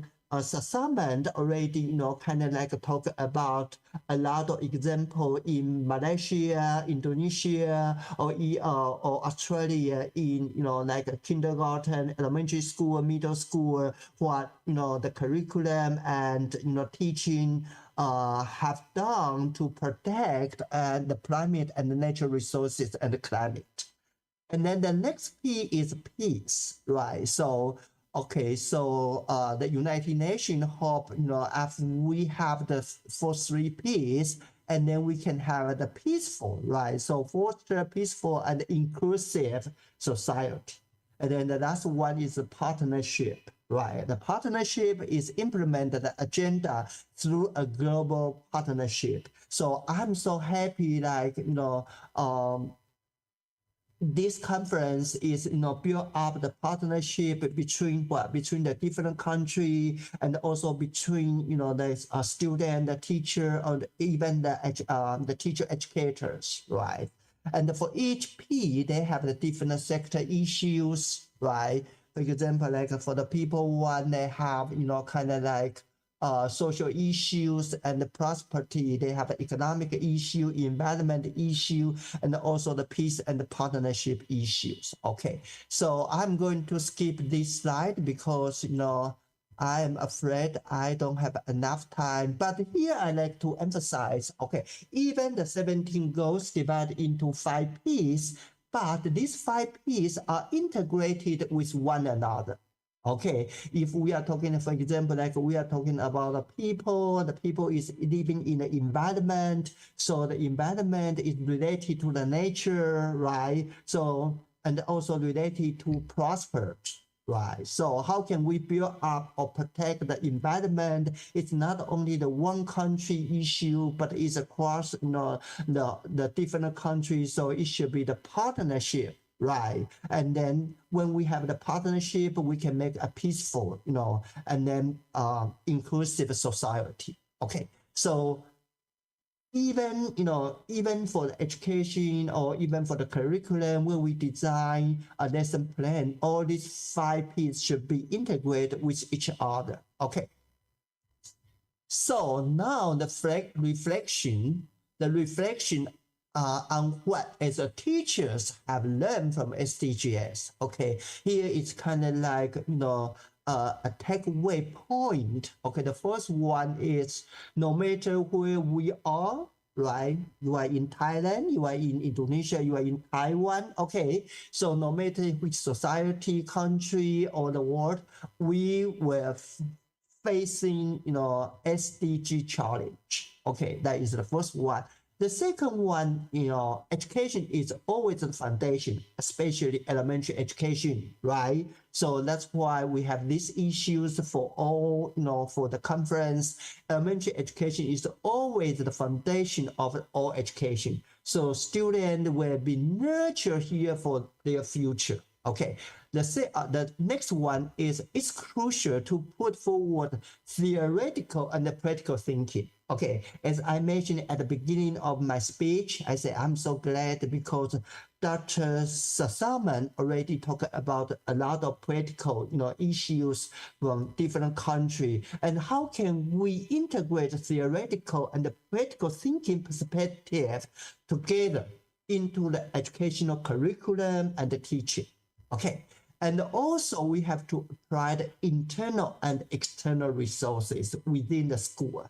So when I'm talking about external is for example like outside of the school, right? For example like a community.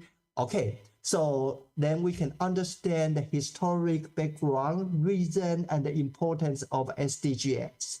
And we should be empowered to have our affection and the technique thinking about, the SDGs. The last one, okay, but another, this one is teacher training. Okay, teacher training must practice SDGs through action to deepen teachers' understanding and the thinking of SDGs. Okay, so for example, like, okay, take the example, okay, after 0403 earthquake, how Hualien or NDHU can operate and achieve SDG.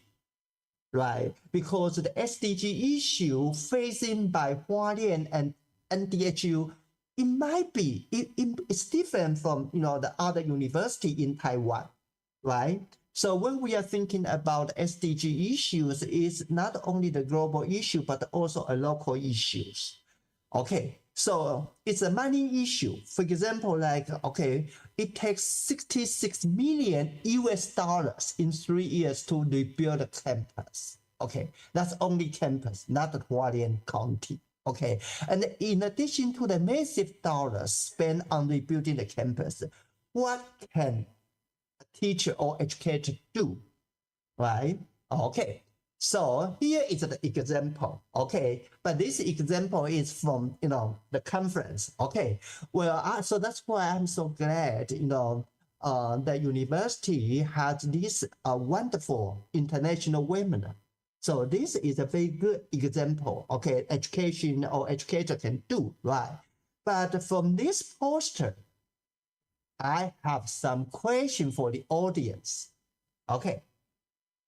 So holding a conference, holding the international or local forum on SDG is one of the best things that educator can do. Okay, we are doing it, right? Okay, but my next question for everyone is, as a teacher, okay, if this is a conference, okay, and you tell your student, okay, right, now we have a lot of, like elementary teacher, middle school teacher, or even we have a PhD student sitting in the audience. So when you look at this poster, as a teacher or as the audience, what will you teach your student with this conference poster regarding SDGs, right?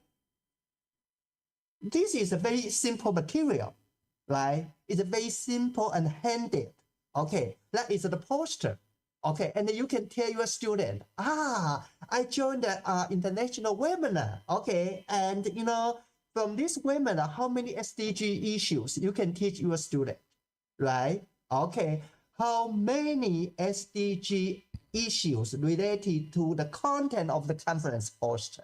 Can anyone say? Okay, very nice questions, Professor. I will lead this to the participants. So whoever can answer this, for sure, we also provide door prize, 3 door prize for the second session. So Yes. Arvia, go ahead with your answer. Okay, see, okay, for example, okay, because I'm afraid I out of time, so I just run very quick. Okay, for example, like number 1, right? No poverty. What are we going to do with no poverty with this poster? Because we are talking about lifelong learning in elementary school. Think about that.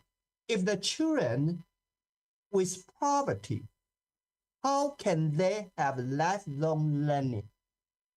Right? Okay. Second one, 0 hunger. How can they learn if they feel hungry all the time? Right? A good health, well, actually, good health is also related to number 1 and number 2 goals, right? So if the kids from, who are not in good health, and then do they have the right, do they have the energy or motivation to have lifelong learning? And then the next one is quality education, right? Okay. The next one is gender equality. Okay, can you teach your kids with this poster about gender equality? Where is the indicators? I'm so happy. the reason I'm so happy is most of the time when I join different international conference, all the speakers, most of the time, all the speakers are male. And when I see this poster, I was so happy and so excited, because we have the female as the speaker, and she is the last one. And so wonderful. That means, even even female can be a speaker for the international conference, right? So this is called gender equality, because in education, we have another slogan. The slogan is called, if you cannot see it, you cannot be it. You cannot be what you cannot see. Again, you cannot be what you can see. See, for example, if all the speakers are male, and when we show this poster to our elementary female student, they don't have the dream. They don't have the dream say, oh, in the future I can be professor in the university, and then I can give a talk at the international forum for a female elementary student, right? So this is also related to lifelong learning. So that's why I'm so glad, I'm so glad that this conference is show the indicator of gender equality by inviting different the speakers from different countries, the speakers from different gender. Okay, and number 7, clean energy. You say, wow, this had anything to do with energy? Sure, it's because without energy, how can we have international web? No, we are using energy, right? We are using internet, right? Okay, and also decent job, right? Decent work, decent, okay, everyone. This is for elementary teachers. This is from the student in education, right? So that is decent work. That is economic growth, okay? And the number 9, industry, innovation, and infrastructure. Okay, internet is infrastructure. So when Ricky invited me, say, oh, this is the international webinar, that means what? The infrastructure is ready, right? Okay, and then the next one is about what? It's about reduce inequality. Okay, well, because we have the partnership, so we are reducing the equality. Okay, and the number 11 is CTE and the community, right? Because we are talking about lifelong learning in elementary school for SDG, so it's also related to the city. Just like the example Professor Simon mentioned about, right?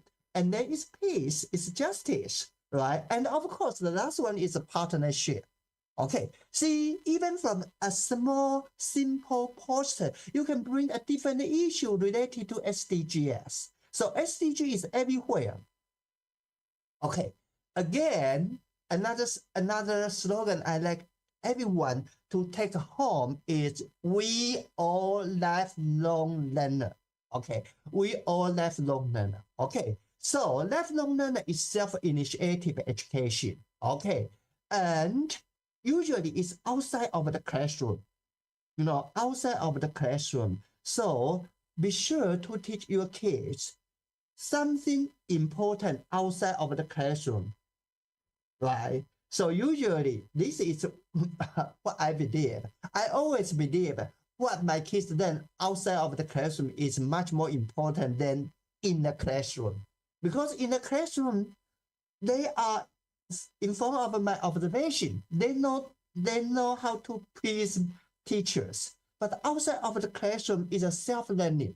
Okay, so it's no standardized definition of lifelong learning. Okay, so it's a voluntary. So I hope that our students can put SDG become a voluntary self-learning. Okay, and it's also a personal fulfillment. Okay, so it recognizes it's a nature drive explore the learning and encourage us to improve our own quality of life. Okay, and the sense of the words by pay attention to the idea to inspire us. Okay, so what does personal fulfill means. Okay, so the personal fulfill is very important, right? Okay, so why? It's because it's an interest outside of the formal school. Okay, so we learn for ourselves. That is very important. We learn for ourselves. Okay, and we learn it from our everyday life. Okay, so here are some key checklist. Okay, for example, voluntary, self-motivated or self-initiated don't always require a cost. Okay, if you say, oh, self-learning need a lot of money, not necessary. Okay, and often is informal. Okay, so informal education is very, very important because, you know, after our kids will graduate from school someday in the future, you know, from elementary school, middle school, high school, or even the PhD program, right? Someday they will graduate. Okay, so the informal education is a lifelong learning. Okay, and it's self-taught and as instruction that is sought. Okay, and the motivation is out of the personal interest or personal development. Okay, and the example of lifelong learning, I bet you all have the experience. For example, like developing a new skill, self-taught study. For example, like a new language, and learning a new sport, and learning to use a new technology, for example, like a smartphone, smart software application, and acquire a new knowledge. So how to adopt lifelong learning into our life? First of all, we can teach our students, they have to recognize their personal interests and goal and make the list. Okay, what they are going to do to learn and identify how they would like to get involved and the resource available and structure the learning goal into their life. And the last one, they have to make a commitment.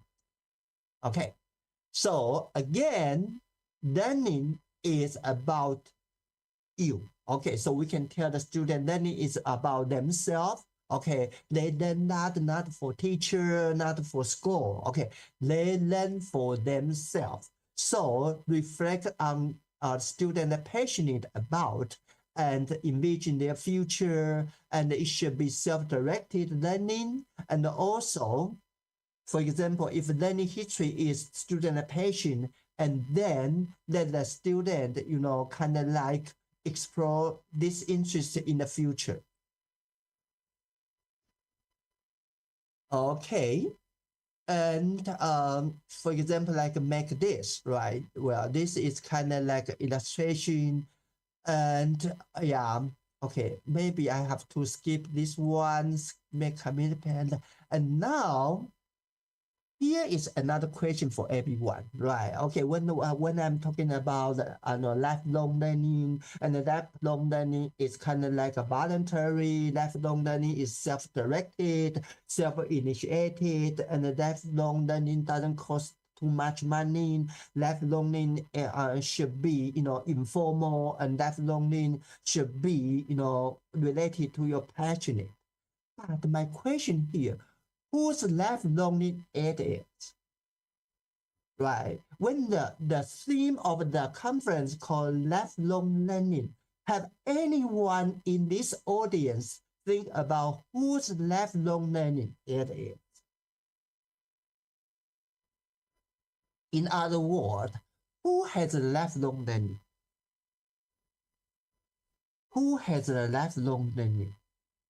You know, even I mentioned lifelong learning is an informal learning. Lifelong learning is a passion, you know, it's related to passionate, right? Lifelong learning is something about yourself, right? So think about what you are interested, right? But who has the right to have lifelong learning? You know, this is a very important issues, right? Okay, so give you an example, okay, or inquiry. Do men and women have the same opportunity to pursue lifelong learning, well-being, happiness, or even career development? So if the lifelong, for example, if my lifelong learning is learning new language, do I have the opportunity to learn it? Right? You may say, nowadays the internet is so amazing. You can learn the different language from app, right? You can learn the different language from internet. But what happens if our students don't have the resource, don't have capability to access the internet? Right? Do they have a right? Or what happened, for example, during the COVID-19, COVID-19 in Taiwan, we have a lot of issues during the COVID-19, and the computer issue is, device is the issues, and internet is an issues, right? Because all the kids learning at home, they need the computers, they need the internet, right? And when a poor family only has one computer with 3 children, who uses the computer first? Son or girl? Who uses the computer first? Right? If they don't have internet, even they have, or the internet speed is so slow, right? So that is an issue here. Do men or women, or do girls or boys have the same opportunity to pursue the lifelong learning? Okay, or do children in poverty or hunger have the equal opportunity to pursue the lifelong learning? Right? So when we are talking about lifelong learning for for elementary school, or lifelong learning for all the kids, we have to think, look at the other side. Lifelong learning is so beautiful for everyone, right? But do they have the same opportunity to approach the lifelong learning they like to have, right? So these are 2 questions, kind of like a product. So you are thinking about the issues, right? When we are talking about SDG, when we are talking about lifelong learning for the kids or for students. So the question is like, the template question, like, do children in different social background have the same opportunity pursue lifelong learning? Ask yourself this kind of question. Okay, you may ask yourself the same question. Do I have the same opportunity like my other classmates have to pursue the lifelong learning? Okay, so how can we do with SDG in teaching and learning? Okay, this is another topic, right? Okay, because we join this conference, right? So I hope I can bring you some different perspective. Okay, so as educator, okay, we should be always hungry for professional development in teaching and lifelong learning. Okay, so that's why everyone joined this conference, right? So how can we develop our teaching and the learning for SDG, right? Okay, here is my suggestion. My suggestion is a very simple one. But why this suggestion is a simple one? It's some philosophy behind it. Okay, if I walk on the old path, I cannot reach the new destination. Okay, you have to keep this in your mind. Okay, if you walk on the old path, you cannot reach the new destination, right? So one of the new paths from my experience, okay, one of my new paths or important approach from my experience to integrate SDG into school curriculum for SDG or lifelong learning is called PBE. Okay, place-based education. Okay, place-based education, or some people call community-based education. Okay, so community-based education means what? Means our teaching, our curriculum should be what? Cooperate with the community. Okay, and this community is where we are at. And this community is where the student coming from. And this community is where what? Where the school belong to, right? Okay, So here is some idea about the PBE. Okay, the PBE is immerse student in like a local heritage, culture, landscape, opportunity, experience, right? Use the foundation of the study of the language, art, mathematics, social study, science, right? Okay, so PBE is a big umbrella. Okay, it's a big umbrella here. It's also a pedagogy practice. Okay, so we can call community-based and then contextual learning to cultivate connection between culture, between the environment, and as I mentioned, it's attached to the local community and the context, right? So it's a beautiful educational approach. Kind of like put everything together. Okay, so in other words, then the student experience the power of place. The power of place. Oh, so that's why I bring some slide about earthquake in Hualien or earthquake in Indonesia. So let the student experience the power of a place. Right, and this will become a very good, material for our, teaching for SDG and the lifelong learning. Right. Okay, so experience the power of a place, and those moments when we immerse deeply with the world around us and what's happening in a real and meaningful. So this kind of learning will be very organic. Not only talk, but it's very organic and very visceral. Okay, and this is very important, okay, and the key element for lifelong learning, because the students in this community, they will know what's going on, right, about the place they live or they are coming from, and they know the power of the place. Okay, and okay, I skipped this one. Okay, here is the goal of the PBE. So there are 3 goals. So the first one, of course, is a community. The community is very important for SDG, for lifelong learning. The second one is we can, have the integrate, engagement between the teacher and the student. And then once we have a lot of engagement between the teacher and the student, we of course can boost student academic outcome.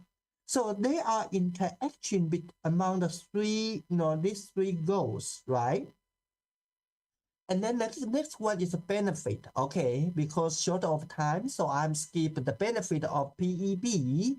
Yeah, but PEB is also the design thinking and also, okay, and interdisciplinary. As I mentioned, because of PEB, when we are talking about a community, there are a lot of issues. It's not only economic issue, right? Right, it can be a more issues beyond geography. So here is the idea. Okay, so even though I'm talking about the community, but it's beyond the geography issues. Okay, so it's kind of like the issue between the different generations, right, and also the between different cultures. And this is very good for our students to learn from their parents, from their community, right? So the 4 dimensions of the PBE, the first one is biophysical, and the second one is psychological, then the social culture, and then the last one is political and economic. Okay. And also the framework of PBE, and this is, for me, this is like highlight issues for 4 dimensions of the PEB. So everybody, you can keep this slide in your mind. The first one is learning in place. Always, connect your teaching material with the place. Okay, so it's called learning in a place. The second one is we are not only learning in a place, we have to study the place. Okay, and then the next one is we also are learning from the place. Okay, the last one is learning for the sake of the place. It's based on the first 3 dimensions. Okay, and for the PBE, there are 5 characteristics. Okay, but here I kind of like do the shortcut. The first one is specific place. Okay, always refer to the specific problem. Okay, as the example I just mentioned, for example, the problem Hualien has might be different from the problem Taipei City has, right? And then the second one is, the student will become the creator, so let the student to ask the question. Okay, so the student will become the creator of the knowledge. The next one is the teacher have to switch their role. Okay, teacher is not only doing teaching, right? Teacher have to, kind of like switch their role from teaching and then to listen to the student voice, right? And that is very important. And also the pedagogy approach is break the boundary between the classroom and the community. So community members can take active role in the classroom, but on the other hand, students can play an active role in the community. Okay, so here is the 6 principles, right? Okay, the first one is from local to global. So even the question, for example, like earthquake in Hualien, is a local question. But if you look at the earthquake across different countries, for example, I just mentioned the Taiwan and Indonesia, India, China, Japan, we all have the same issue of the earthquake, right? So from local to global context, okay, but it's from learner center, okay, and inquiry based. So always ask the student what kind of question they have, not what kind of answer they have. Okay, I'm going to say it again. What kind of question they have instead of what kind of answer they have. Okay, and the design thinking. And then the next one is community as a classroom. Okay, then the last one is interdisciplinary teaching. Okay, interdisciplinary approach. So, for example, I'm from education background. Okay, so I have little knowledge about STEM. I have little knowledge about earthquake. So what can I do if I want to teach the earthquake education with with my students? I have to apply interdisciplinary approach with a teacher from science education, right? So this is kind of like I call interdisciplinary approach.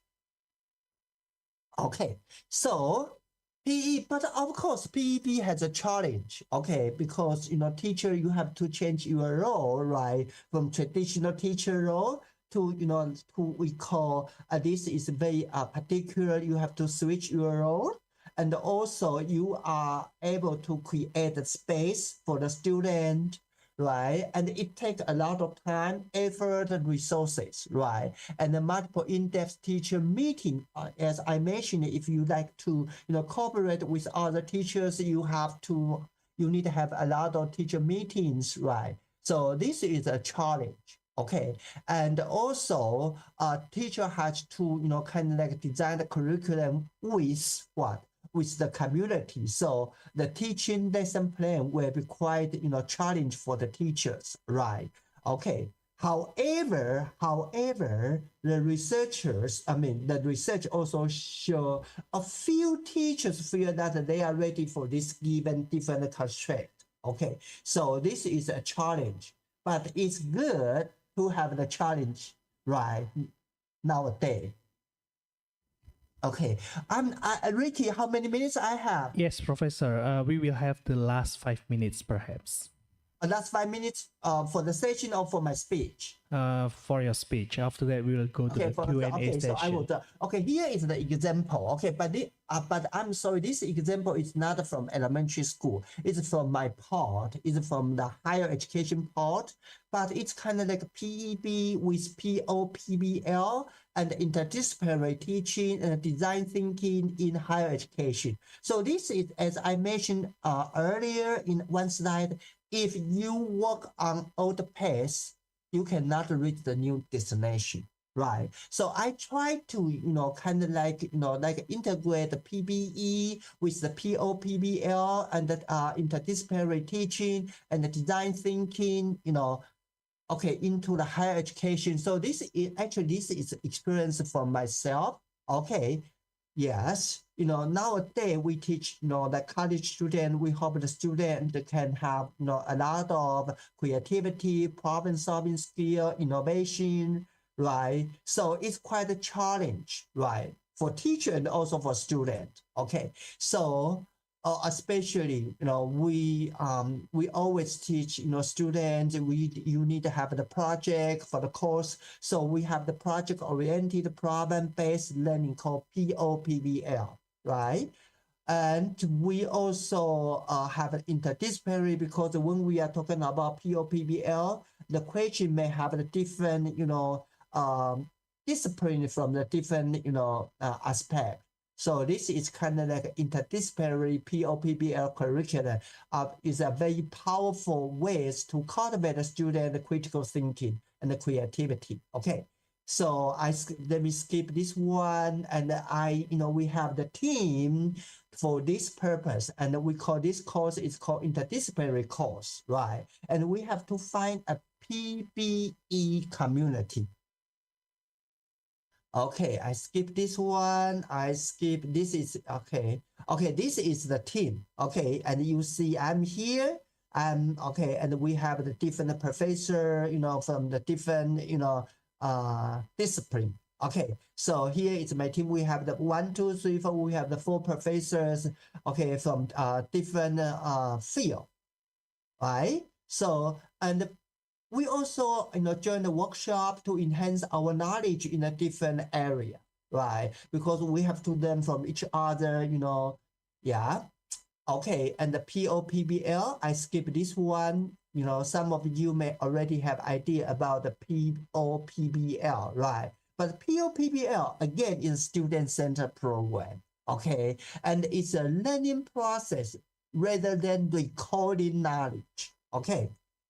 And creativity, okay? Creativity is another issue in this project, okay?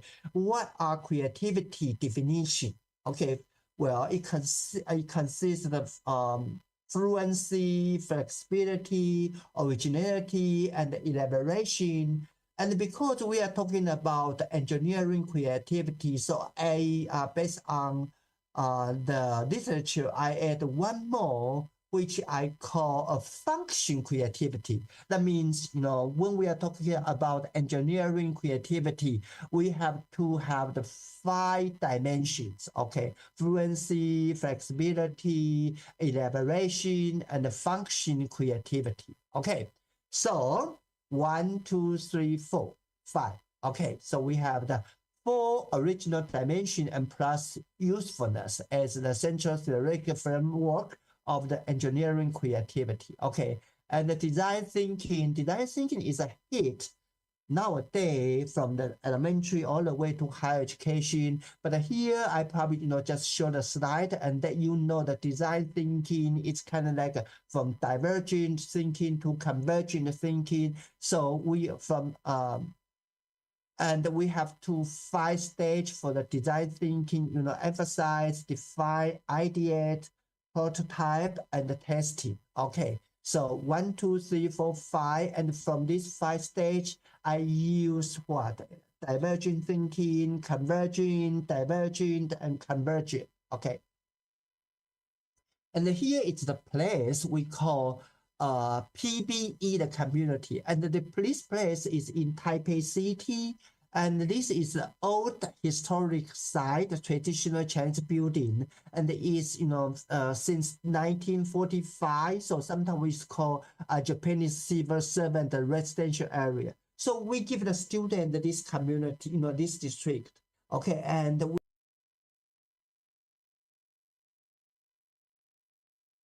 we're going to do with this project based on PBE.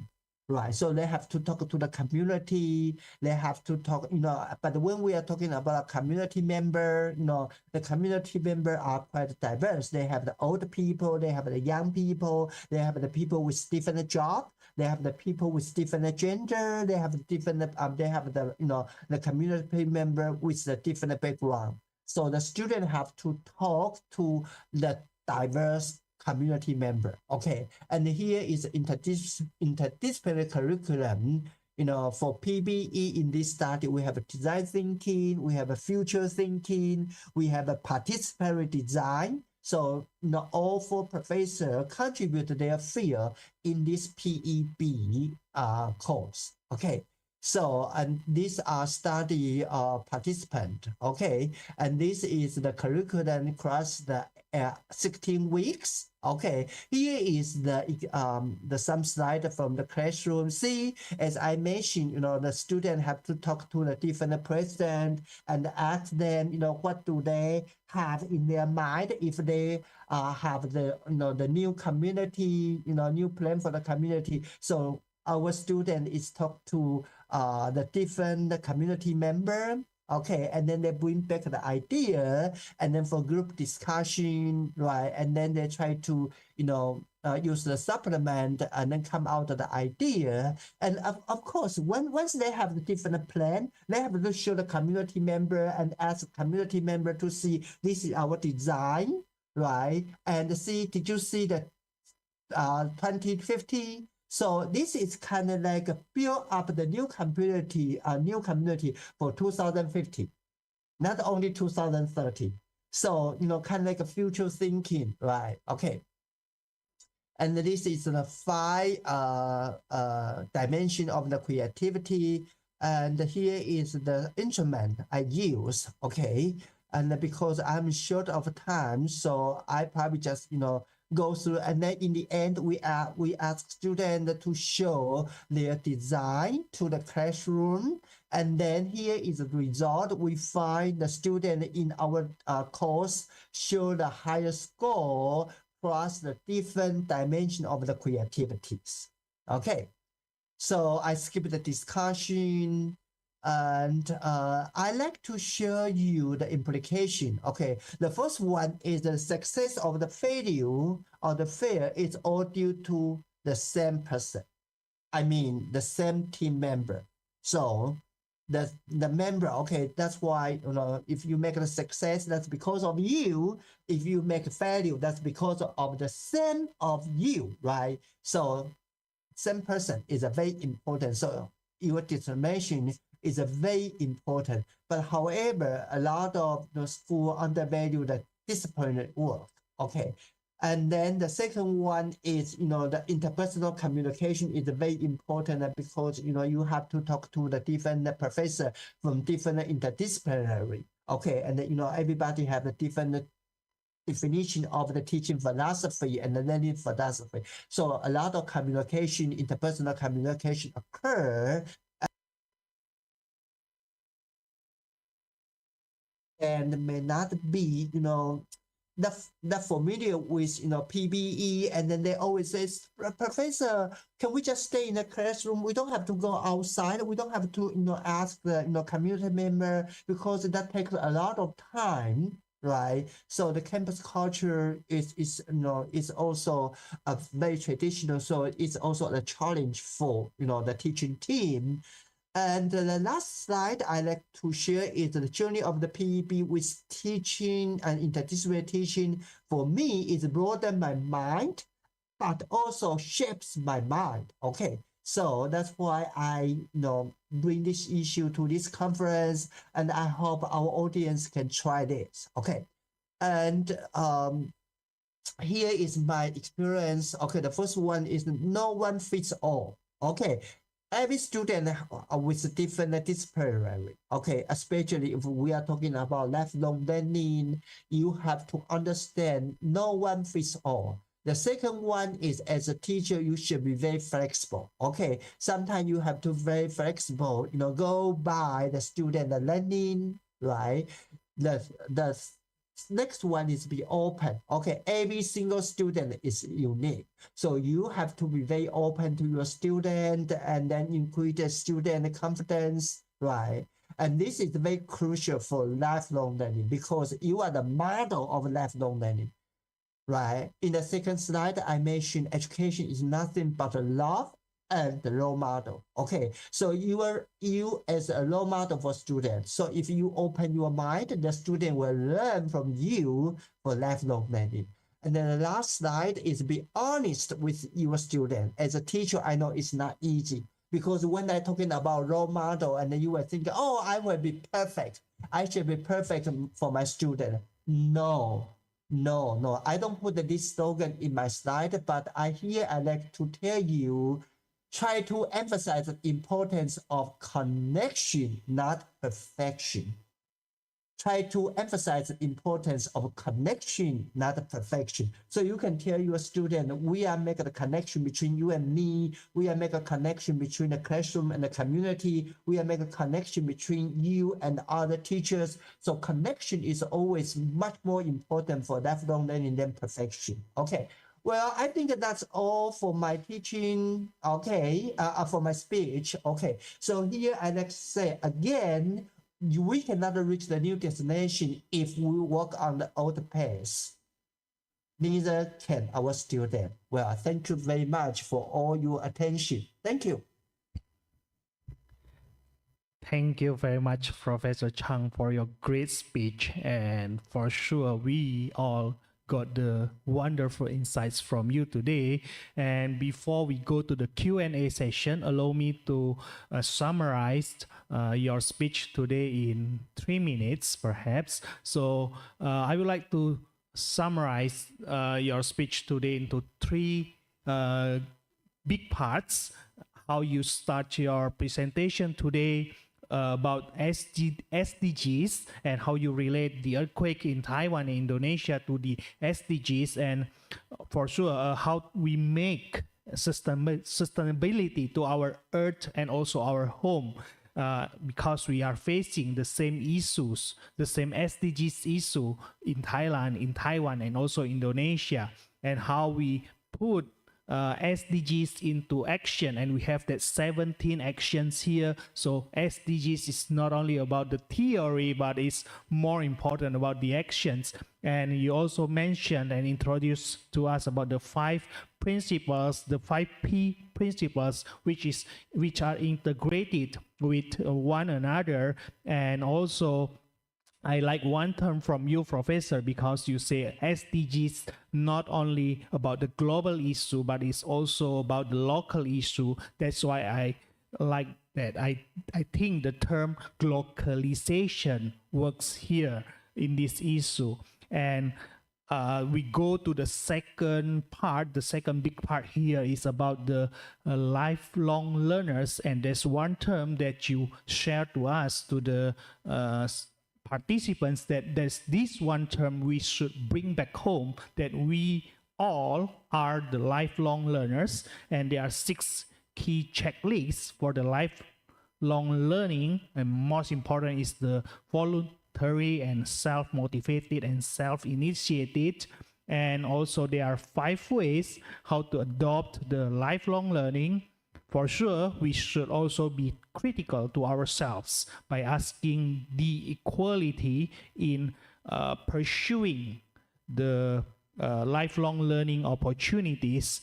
And the last part is about the PBE, the place-based education as the new path.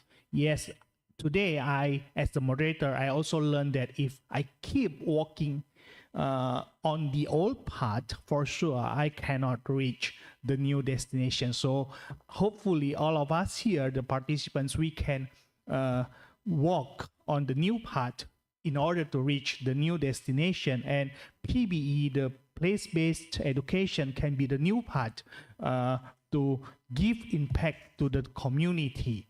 And also you also mentioned that PBE as a big umbrella term with the 4 dimensions of the PBE, the biophysical, psychological, social, cultural, and also the political, economic.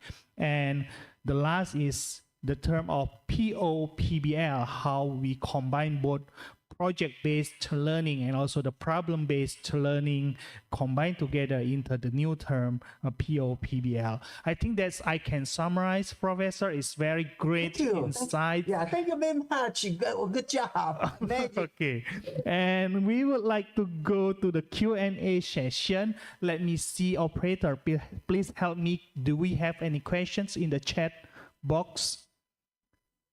Okay, so far we don't have here, but we have here in the YouTube channel. First, it comes from, okay, first we have here actually from our faculty members. the same department with me from the Department of Elementary Teacher Education. Mrs. Mareta de la Rosa graduated from Ohio State University, US, and I think her concerns is also about the multicultural education. So, Ms. Mareta, perhaps you would like to ask Professor Chang directly.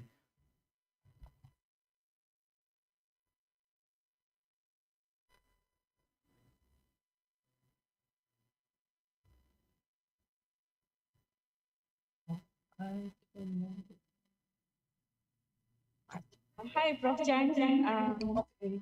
Yeah.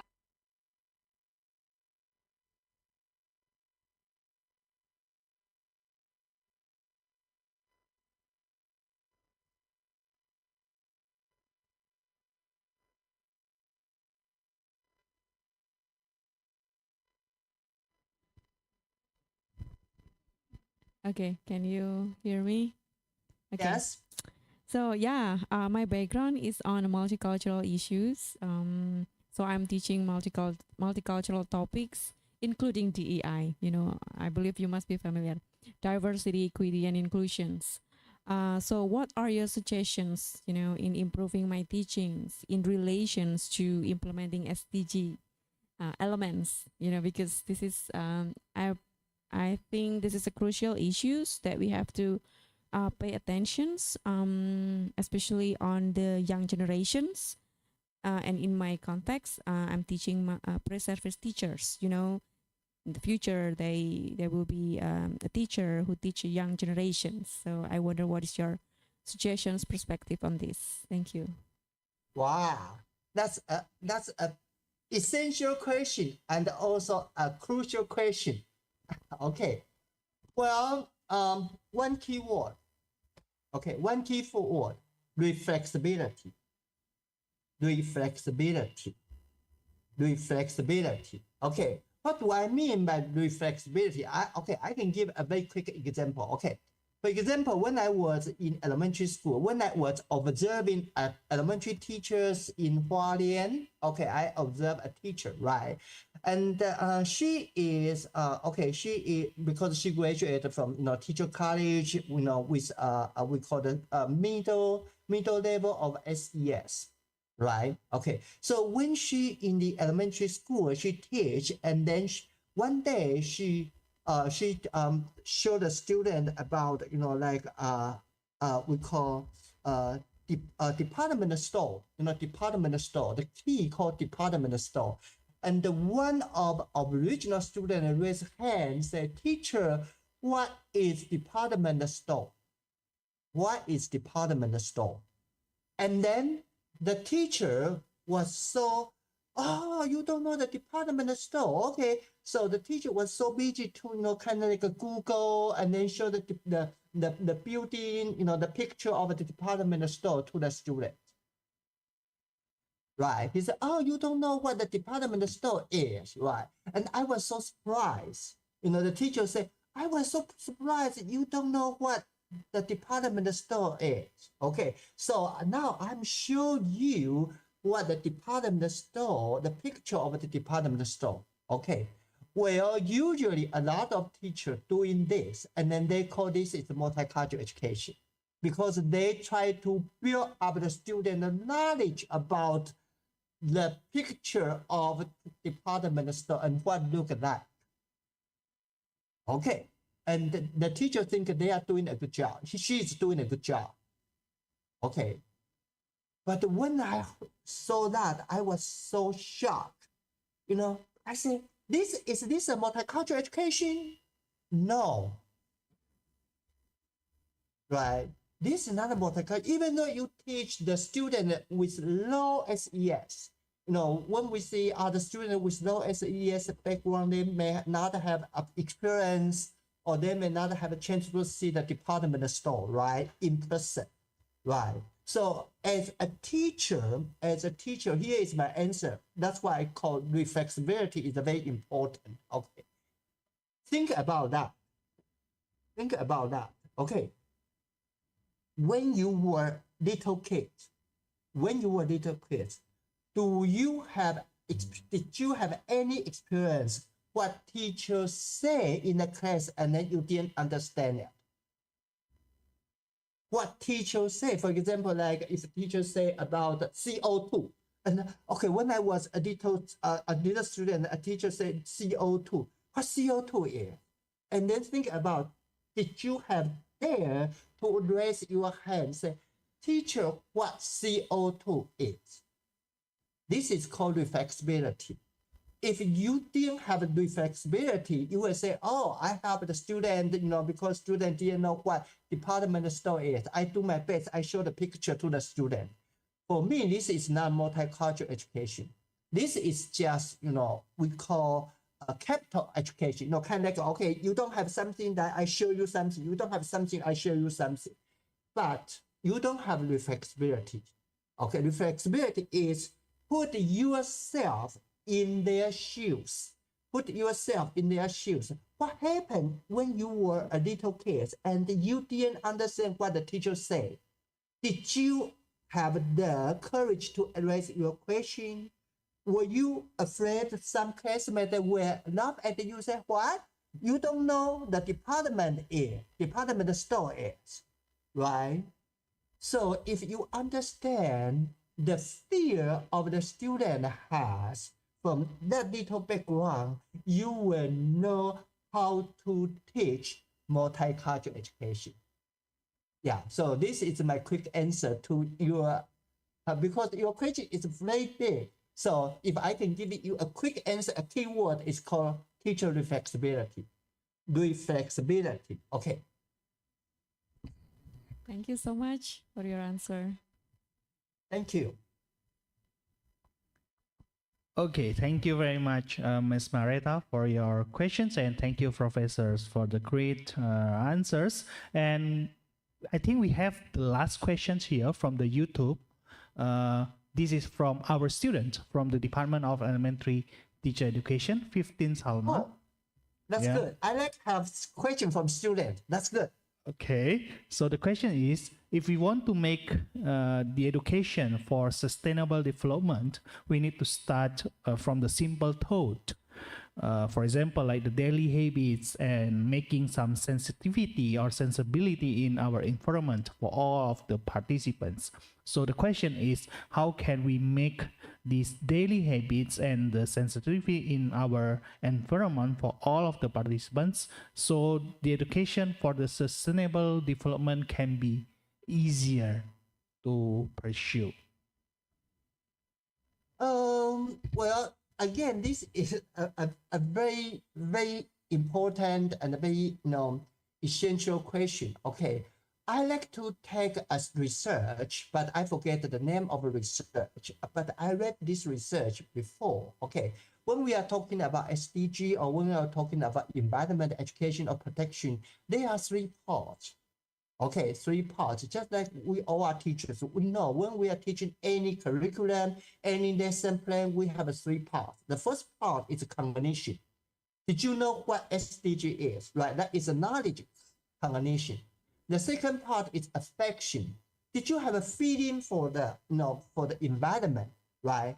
The last part is action. We call behavior. Right.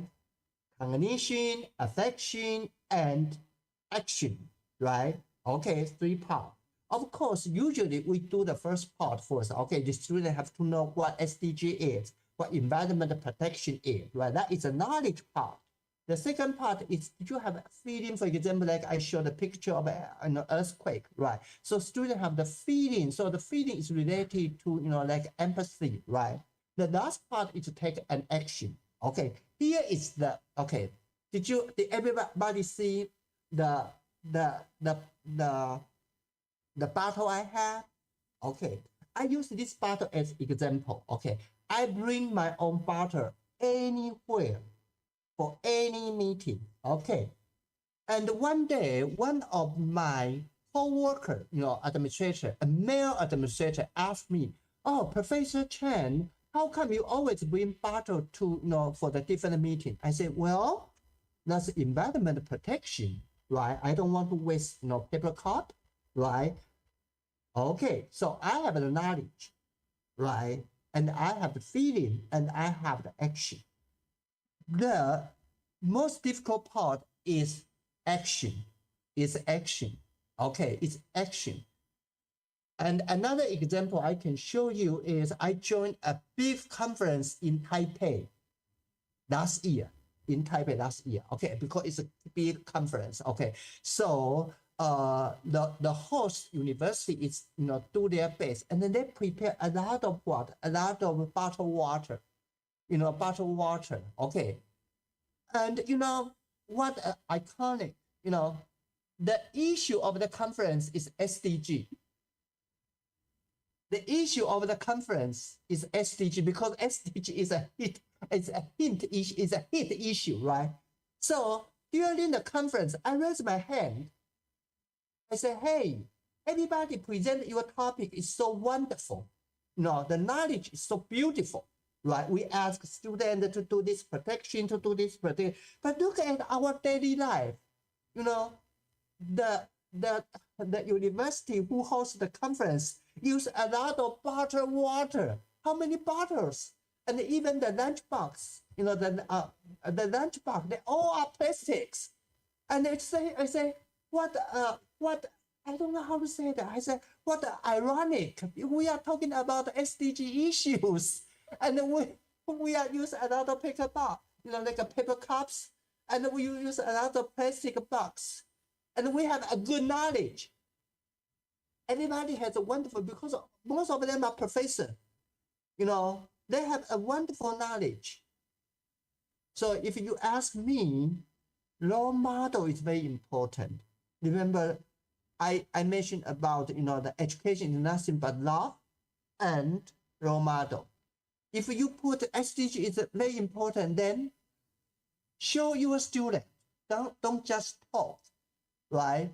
For example, I bring bottle, I take, I usually I don't take elevator, I just walk stair. Well, Ricky can be the can be the witness.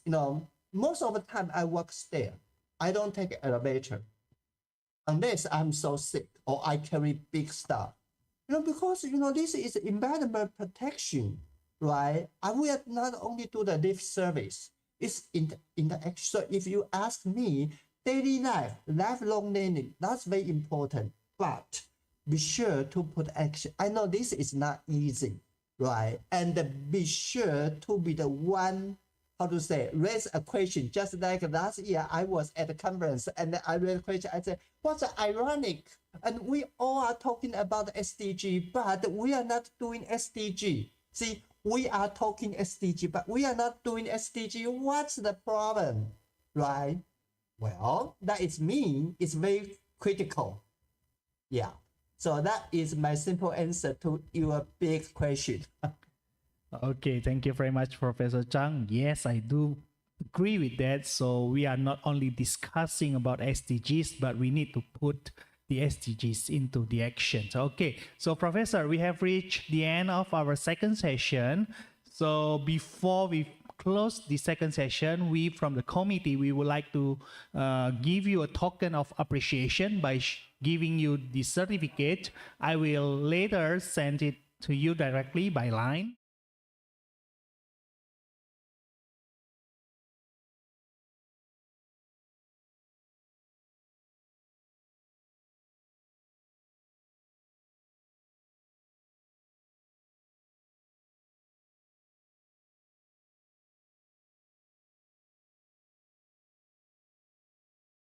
Knowledge from you. Yes, we are so delightful to get the great knowledge from you from this 1 hour session, and I myself am so honored to be your moderator. We wish to see you again on the next occasion. 非常感谢你老师，下次再见，谢谢，拜拜，拜拜。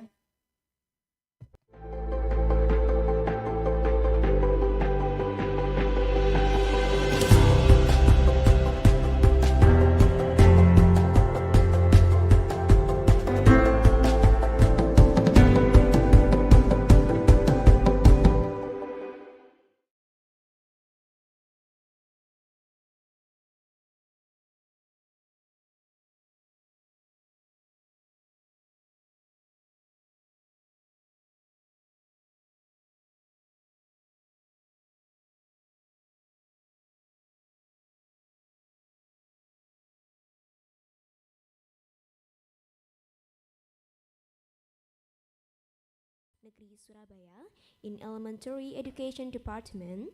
He was graduate for Master in Universitas Pendidikan Indonesia. Now he's still finishing the doctoral degree in Universitas Pendidikan Indonesia. Also, he is a lecturer at our beloved university, Universitas Negeri Surabaya, and of course with amazing experience and achievements. So without waiting any longer, for our amazing moderator, Mr. Zainal, time is yours. Okay, thank you Adele as Master of Ceremony. Good morning everyone. I think it's still good morning. And then welcome to the third session in our International Webinar 2024. And then for this session, or the last session actually, we will have the most beautiful speaker because she is the one and only woman in our webinar this year. Okay, let me say hi first. Hello, Prof. Yuli. Hello. Okay. Okay. Selamat pagi menjelang siang Bapak Ibu. Okay, pagi Prof. Yuli. And then before Prof. Yuli explain the material, I want to remind all of you that we still have a lot of door prize for all of you if you have a question. And don't worry, because in this session you can ask in Bahasa, because Prof. Yuli of course really understand Bahasa everyone. So you can ask Prof. Yuli directly in Bahasa and then Prof. Yuli will answer your question. And then before Prof. Yuli present the material, I will read the curriculum vitae from Prof. Yuli. The committee, can you help me to share screen?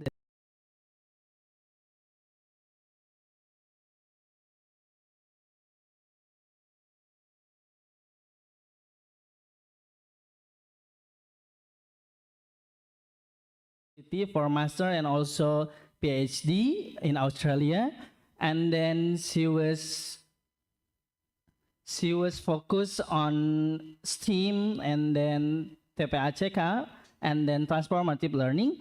And also she got the award. Actually, this is a lot of award from Prof. Yuli, but this is one of the, I think, interesting award for Prof. Yuli. The first one is a best lecturer at Universitas Negeri Jakarta in 2017. And then also become a woman in academic leadership, DWED, in Germany 2019. I think that was very great, very interesting. And then without further ado, everyone, this is Prof. Yuli Rahmawati, MSc. Prof. Yuli, yes. Time is yours. Yes, thank you very much, Pak Zainal. So it is the last session, and then I'm worried that everyone will be leave the Zoom. So hopefully everyone's still in the Zoom, Prof. Don't be worried, Prof. Yeah, so because it will be reached the lunchtime. So we already have the great speakers, and then probably in my session I will focusing on the one of the example that Prof. Chang already mentioned about the design thinking and STEAM. And then I have been developed and working on the design thinking and STEAM project. So regarding the topic on the developing students' lifelong learning for education and sustainability, so many terminology that we have been come through from the first speaker and also the second speaker. So I think I would like to come through how it is implementing related to the curriculum Merdeka as well. So if you see, there is 2 points. My background is chemistry education, but I also graduated in science education. So probably it will be related to elementary schools as well. So the 2 points regarding the sustainable future and also the design thinking and also lifelong learning, that's the main focus on my presentation. And the last one, I will give the examples, several examples that I have been working through the early childhood, elementary school until special needs students. So it is the introduction, so many problems that we face, and then why I focusing on the biodiversity loss and also culture identity loss and also all the climate change. So not only the environments, but also the challenge in the culture and also on the extinct of the biodiversity. So if you see the curriculum Merdeka, they really mention about the biodiversity loss and also the zero waste. So I have experience that sharing this the topic of STEAM related to the SDGs in curriculum Merdeka. So I have to talk about the biodiversity loss and also the zero waste to integrate it into the curricula. So what happened is we also have the opportunity, not only the challenge. If you read the book of the top 10 emerging technologies in 2023, you can see like virtual reality, augmented reality, artificial intelligence, and so on. So all this invention already help us in terms of sustainable development as well. So hopefully that it is a part of our learning journey as well, that we usually say it like borderless of education.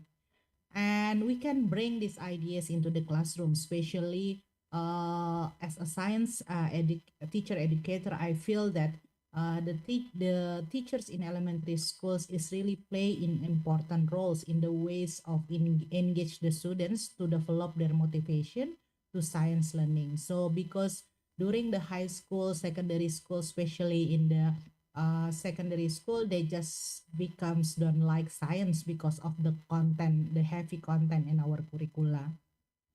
So it is one of the picture that I used during my professorship regarding the Indonesian 2045, that we really face the challenge. We have the opportunity of the bonus demography, but at the same time, if our human resources not have that competencies and capabilities such as lifelong learners, it will become the challenge, and it will become really dangerous. And the people, the students that will play important role in that years, it's your students in elementary school at this time. And the other things regarding the challenge of like the chronic disease, so we will face the changing about not the disease that really from the common like we used to have stroke, diabetes, and so on. And also we also face the challenge about the deforestation, and also the sea level rises. So it is the themes that we can use in the classroom. So how to face like Indonesia will be the fourth economic largest in the world, but how we face the opportunity as well. So it's all the challenge and opportunity for Indonesia 2045. And then when we face this challenge, we have several terminology on the future competencies. The first, if you see OECD, they mention about the transformative competencies. One of the important thing is not only having the knowledge, the attitudes, the values, and also the skills. We also need our student to have the well-being, not only healthy, but also being happy as a student, as a young generation. And there is also the other terminology in Australia. We usually using like the ISTE, that like communication, collaboration, creativity, innovation. And then also from the World Economic Forums, they mention about what is the competencies really needed for 2027. They mention about the analytical thinking, creative thinking, artificial intelligence, and also big data. We didn't find really about the cognitive in the ways of in the level of understanding. They prefer on the level of analytical thinking. And it is impossible if we didn't create the learning experience for our students within multidiscipline approach, within a problem-based learning, and so on. And also I construct the terminology of actually it has been mentioned by Tom Lin 2017 regarding 22nd century. And then I combine with 21st century and construct from different literature. We call it 8C. It is 22nd century. It's communication, collaboration, creative, criticals, and also we have to be care. We have to be aware of our culture, community, and connection. So it's the way to why we usually say like STEM, STEAM, like different ways of say it in multidiscipline approach.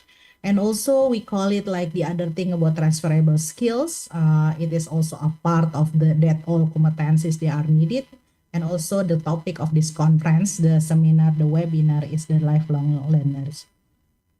So, so many terminology that has been mentioned, like environmental education, sustainability education, education for sustainable, and all those terminology pointed out about the knowledge, how we understanding it, and then how we aware and caring of it, and also we participation. Prof. Chang already mentioned about the cognitive, affective, and psychomotoric approach, and then I will say later on about the sustainability as for of. So it's the way the literature review pointed out about we need to be active participate to develop the sustainability education.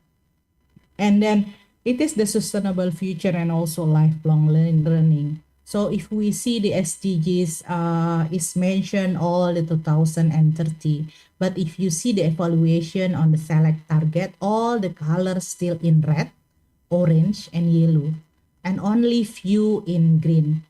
In this picture is only the progressing in 2023 is number 9 and also number 17 is related to the internet connection. But the rest is still face the problem. So it means even they think about we would like to move forward into 2050 to reach the 17 goals. Then related to the education quality number 4, each country has, we call it the SDGs fact sheet. For example, goal number 4 for each countries. And Indonesia is keep progressing even though not really high, but it is the way how the student participation. So all the opportunity for the students to reach the education. So I think the government have tried out like the 9 years education obligation for all students in Indonesia. Even though we still face the challenge, not only the number, but also the quality of education itself. So ensuring the inclusive and equitability education to promote lifelong learning opportunity for all young generation in Indonesia. So that's the main point of the SDGs. So I get it from the Elsevier journals, and then regarding to the how the sustainability development pathways. So at the moment we are in the 2030, would like to reach the 2030, and we already mentioned the achievement is not yet really good. So in the ways of we would like to reach 2050. As I mentioned, not only the environment, but also social, economic within the earth system. So that's the fluctuation that has been discussed in the journal. So mention about how we reach that kind of sustainable planets. And then if you come through the books, the time of crisis on the global sustainable, all the report of SDGs achievement is on that book. But I would like to point it out regarding how it is related to education. So in my dissertation, my doctoral dissertation, I mentioned about the Sterling and also Welbit. We mentioned that education not only about the content. So when you say education about sustainability, so you teach your student like what is sustainability. And then when you see what is education for sustainability is getting the higher level, it is about the purposes. So we not only like teaching the content, but we would like to our student become aware of. They would like to become aware about the environmental problems and also the other problem, the social, the economics, equity, and so on.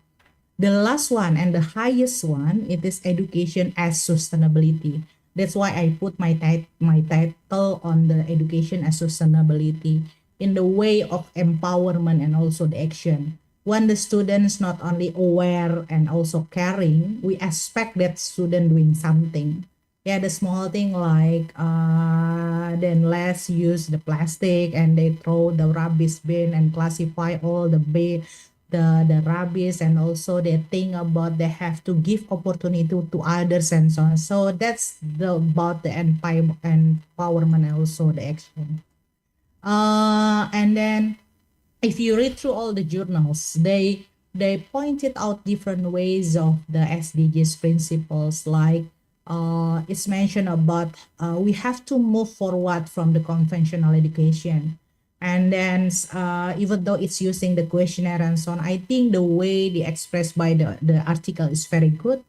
and also how we differentiate between environmental education and also about the environmental education for sustainability. So sustainability, even in chemistry, like in my field, in US they use it like the green chemistry, and in Europe, in Germany for example, they prefer to use it like the sustainable chemistry, not green chemistry, because they think that the green chemistry it probably green but not sustainable. So that's why all the terminology comes through all the literature review. And also we agree that when you learn about the sustainability and so on, it will be interdisciplinary approach. It's this multidimensional, and also I love the last one. It's about individualized transforming potential. So as a teacher, we have to be aware that all your student is different, their participation must be different, the level of awareness must be different as well. So that's why we know about the differentiated instruction and so on. So it is one of the article regarding the student image on sustainability for elementary school students. So it on the top picture, it is the conclusion how the elementary school students, like in your stage, they also think, when they think about the sustainability, is only about the environment and also social. But for the middle school, they can take into the economic factors. So the research is give opportunity for the student to draw a picture from the second year students, third year student, until 6-year students in the elementary schools. So we can see from the picture, they have the ideas what is sustainability. Like the drawing from the 5th year student, they put the trees with the love, with the beautiful sun, and then some of the 6th grade students already mentioned what is the pizza on it, and then what is the black color on it, and then what is helping the other peoples. You have to be aware of it, and they put also the money out of it. So it is the way also the 6th grade. It is almost similar with the middle schools, but mostly the middle school put on the economic values. So I would like to introduce the other ways of thinking. We call it system thinking. Even though it is some of the ways of thinking, it is representing in a higher level, like in chemistry and physics. But I give presentation of the carbon dioxide. So when you teach your student about the precipitation in elementary schools, even though the carbon dioxide will be a simple thing, you can ask your student how they can making connection between each perspective. So for this one, the example in the secondary schools. So production of carbon dioxide, how it is related to the land interaction subsystem, how it is related to the deforestation, how it is related to the alternative energy, how it is related to the anthropology as well. So it is the system thinking, and it is so challenging for us as a teacher, because we usually like teach science. Even in Curriculum Merdeka, we have to teach IPAS. In implementation, the teacher just teach IPA by itself and also the social study by itself. Even though some of the teacher are already doing a great job by combining everything together. But I think as a teacher educator, like in the university that we educate our teacher, we have to think how we educate our teacher to have that kind of system thinking. Yeah, so it's really challenging to bring this idea into the classroom, but I believe that we can do it. And then when I come through all the lifelong learners and then all the reference mentioned about the recommendation of European Commission about what is the key competencies of the lifelong learners, like communication, about the mother tongue. So we have to still speak our own language, besides we speak the foreign language.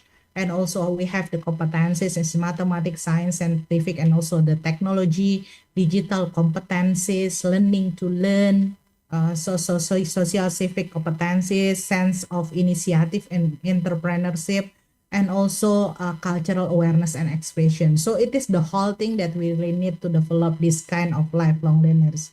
So if you see, I put on the blue color regarding the what is the most important. So it's not only in the classroom. So it can be in your family as informal and also the non-formal education, and it is related to your life experience. And I think when we bring into the classroom, we can making relation to the students' daily lives. And because lifelong learning should be like one of our aim as a teacher, because we have limited, like we always asking like Google know the answer. So lifelong learning is the way we would like to have our students to have this mentality to motivate to learn from different sources, not only the teachers. Like we used to think that the elementary students always think the teacher is everything, because the young student think the teacher as a source of knowledge. So to bring the ideas of the teacher is not the only source of knowledge, it's also for us very important. And then the last one about how to making relation about the lifelong learners and also sustainable lifestyle. So I think when we think about we improve our knowledge, understanding, and we doing our action, it will be improving the ways we learn different things in understanding sustainability in different ways. So it's related in the one. And then if you see the curriculum Merdeka, is they mention about all those terminology. We can discuss about it from profil pelajar Pancasila, from the proyek penguatan profil pelajar Pancasila, and also how it's become the learning outcome and also learning objective. And we have at ATP, alur tujuan pembelajaran, and also we have like you have to read the textbook and making modul ajan and also modul proyek, for example. And then we also know that we have to implementing based on the student characteristic on the differentiated instruction. And the other things that we really face the challenge and it really related to the sustainability is literacy and also the numeracy, and also how to develop the character, and also how it is related to learning environment that we created. So I think I would like to making connection on the P5 as well as sustainability.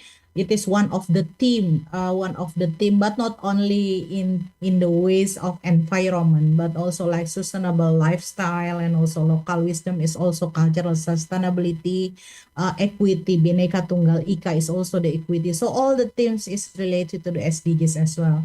So the way we conduct it is so many variation in the schools. Some of the schools mentioned about the block time, so they block it for doing the project.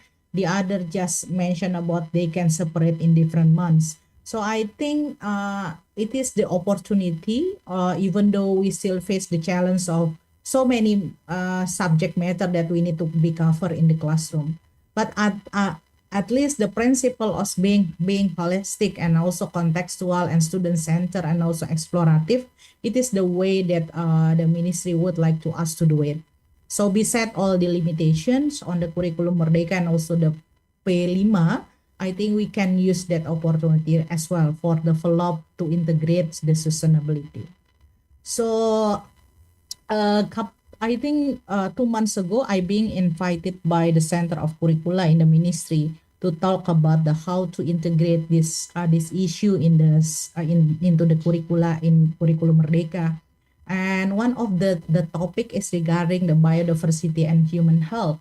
So you can use these issues regarding the biological diversity and also about the ecosystem and also the health about man and woman, human population, and so on as a part of the issue in the curricula, in the topic that in the classroom that you teach. And if you would like to see the books, there is a books by UN, and then you can see how it is related with the theme as well in our curricula, and it is related to the goal number 15. And the other things that related to the Curriculum Merdeka that has been put on the curriculum is about the zero waste. So how we do the recycle, reuse, recover, and so on, and then how we can create it, the learning activities to engage our student to create the zero waste. So it is related to SDGs number 12 regarding responsible of consumption and production.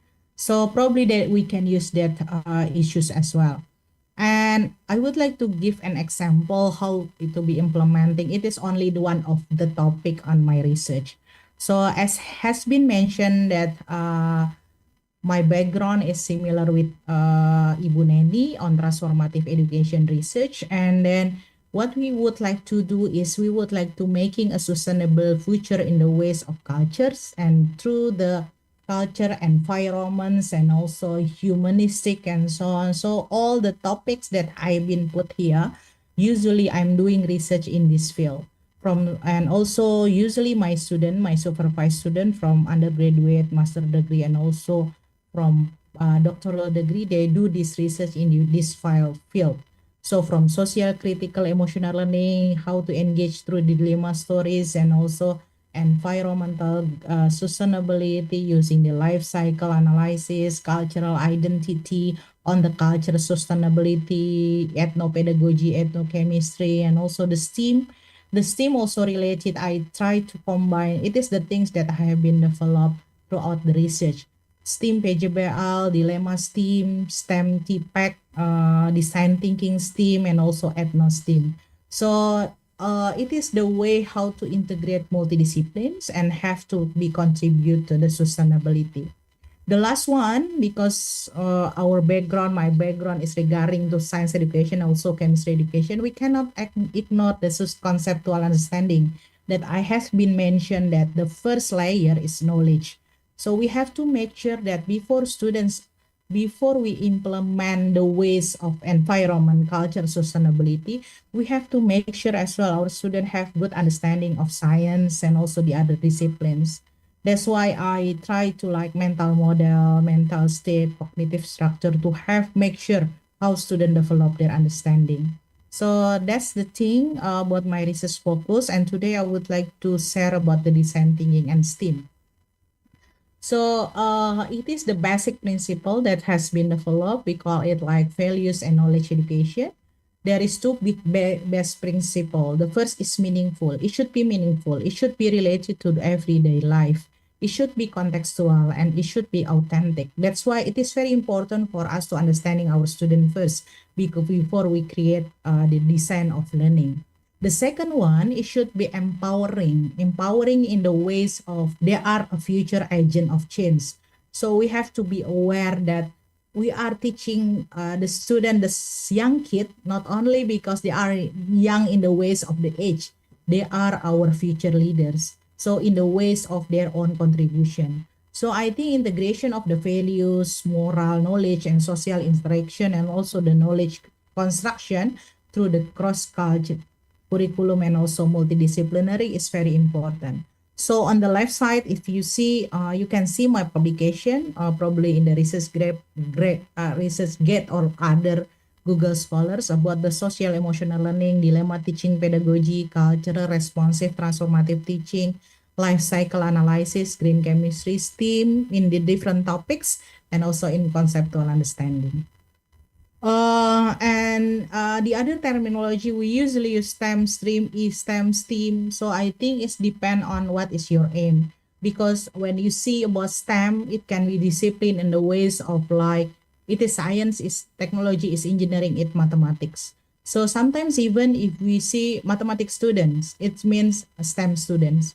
So if you see the article, the journal, the publication, sometimes they not really combine everything together. So when they see like science as own discipline, mathematics as own disciplines, it's also considered as a STEM. So we have to be aware of it. So when it is combined together, we call it like probably the ways of using it as a project, as a product. So when you develop, for example, like in this picture about the car, the renewable energy, they using the renewable energy, we can see how the science, the technology, the engineering, the art, and mathematics in the car. But when you come into the STEM education in the ways of integrating in the curricula from the perspective and also the project, as teaching model, project-based learning, or on in the product as a product of STEM. The other terminology will be related to the STEM skills. So all the STEM skill like creativity, critical thinking, it is a part of the impact of STEM skills, or it is the ways to get the understanding or to engage in the STEM education. So it is the ways around. So be aware if you read through several literature and you get confused, because different perspective has different meaning on how to understanding the STEM. So like Prof. Chang, I try to combine with design thinking and STEM. So what happened with the 5 step of design thinking, the product have to be related to the STEM. So the component of the project, so the student have to create the project as a solution of the problems, a solution of the problem throughout the component of STEM.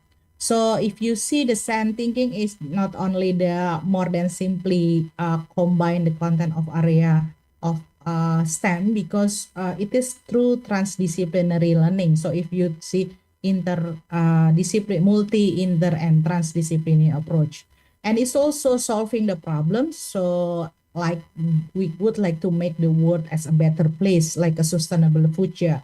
And also it's also enhance student understanding. The most important thing is about develop empathy, because throughout the stage of design thinking, you have to come to the problems in the context. In my research, we are doing the interview. For example, if you would like to solve the problem in the river, you come to interview the people who live in the river. So it's the way how the teaching and learning conducted in the classroom. So that's why one of the ideas how to combine the design thinking with STEM PJBL, with STEAM PJBL.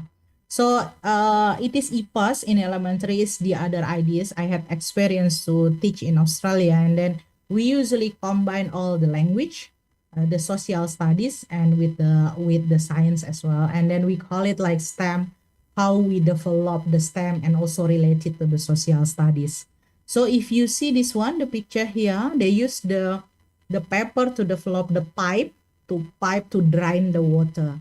And then I did the training and I got the grant from Australia Indonesia Institute. So we train our teacher to develop the inquiry learning, and then they have to teach the elementary school student using the creating the pipe. And the other is my research throughout different province. There is in Bangka Belitung, in Nusa Tenggara Barat, in the other province as well. So what happened in my research, I used to bring the student into the problems in their own society. And once they know the problems, and they will solve the problems throughout the product of STEM. And it is the things that I have done in elementary school. So we bring the ideas about certain areas in Indonesia is difficult to get the water and how to solve it. And the ideas, they create the pipe. When they create the pipe, they will create the pipe how to drain the water from one place into another place.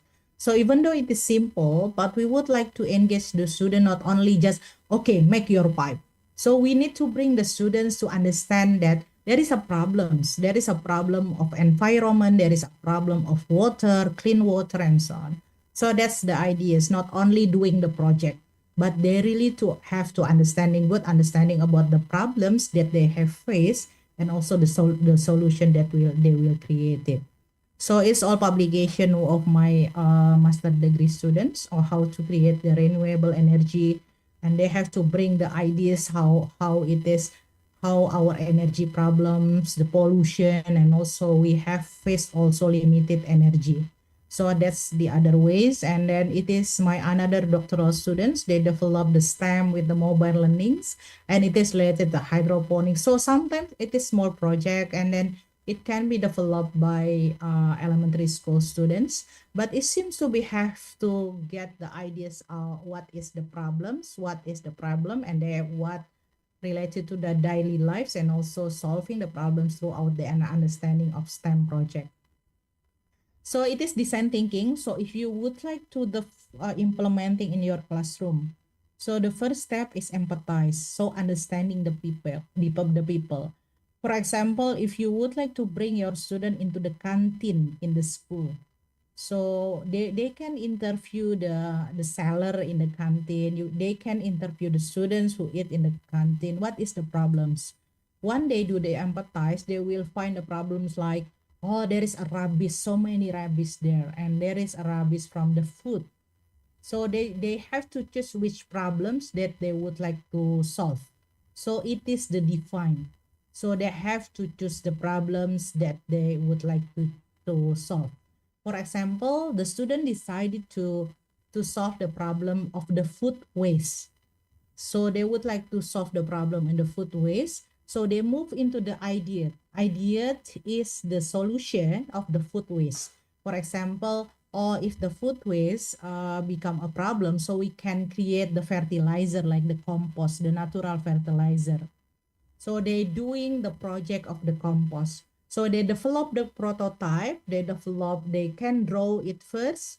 And if there is a funding, I mean, there is opportunity to like the school facilitate how the student making the compost box and so on, and they can put the food waste to create the compost fertilizer, and then we can test it. Yeah, put the compost fertilizer into the soil, and then we can relate it to into hydroponic.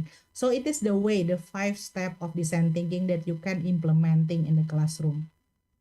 And originally it is not from education. Design thinking is from the company. When they develop the project, they have to develop that's really related to the customer need.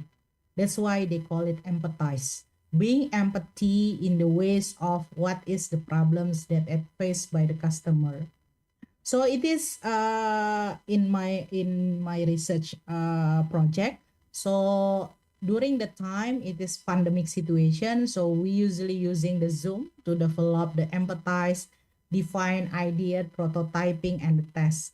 And because we cannot meet each other throughout the test, so sometimes we just each of the group explain what is the product that they are resolved. So it is the example, one of the schools, even though in the secondary schools, I think it can be related as well for the elementary schools. So throughout the empathy, the student doing the interview to the Gojek driver, and they found that the problems of the Gojek driver is they are run out the battery. Can I break just for 5 minutes?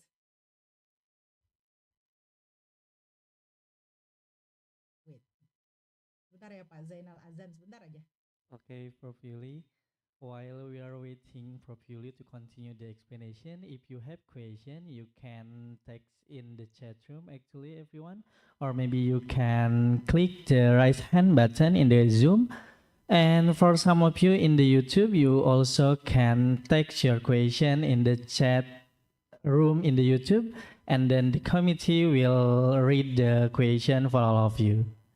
And then don't forget for this session, as usual, we have the some door prize for all of you. And then for someone who has already asked in the previous session, you can contact Miss Vivi. Actually, Miss Vivi is already in the Zoom and also in the Telegram group. So you can contact Miss Vivi for grab your door prize, because we have a lot of door prize, e-money or something like that. Yeah, Miss Vivi will provide e-money for some of you. Oh, that was very interesting for all of you. Yeah, so if you doesn't have the door prize in the last session, you can try to ask in this session. And also you can ask in Bahasa, because Prof. Yuli is from Ahmad Abid directly asked because the door prize, yeah. Actually, you can ask in Bahasa because Prof. Yuli is originally from Indonesia. So everyone, don't worry, you can ask in Bahasa. Okay. Prof. Yuli, I think is still waiting for the azan, everyone. we have the finish properly. Yeah, done. Okay, thank you. Probably you can continue your explanation. Okay, so it is one of the example. If you would like to teach, like, I think the topic in elementary schools and also the secondary school, we share the same topic, like renewable energy. So it is the example that we have done in SMA 30 Jakarta. So once you do the interview with the empathy stage with the Gojek driver, and during the interview, the student found out that one of the problems that the driver Gojek pointed out is run out the battery of their mobile phone. We know that mobile phone is very important for the Gojek drivers. So the student create the problem, the solution, how to create the using the panel surya as a recharging for the mobile phone. So because of the limited resources, we just use the box for prototyping, and we try to using the solar panel, and it can recharge the mobile phone. So even though we think, oh, it's so simple, but the ways of the process itself, how the students understanding about the other problems, and also how to making solution that's related to sustainability, I think the most important process. So it's the way how it is conducted in the classroom. So it is the other ideas. I have been doing it since 2016.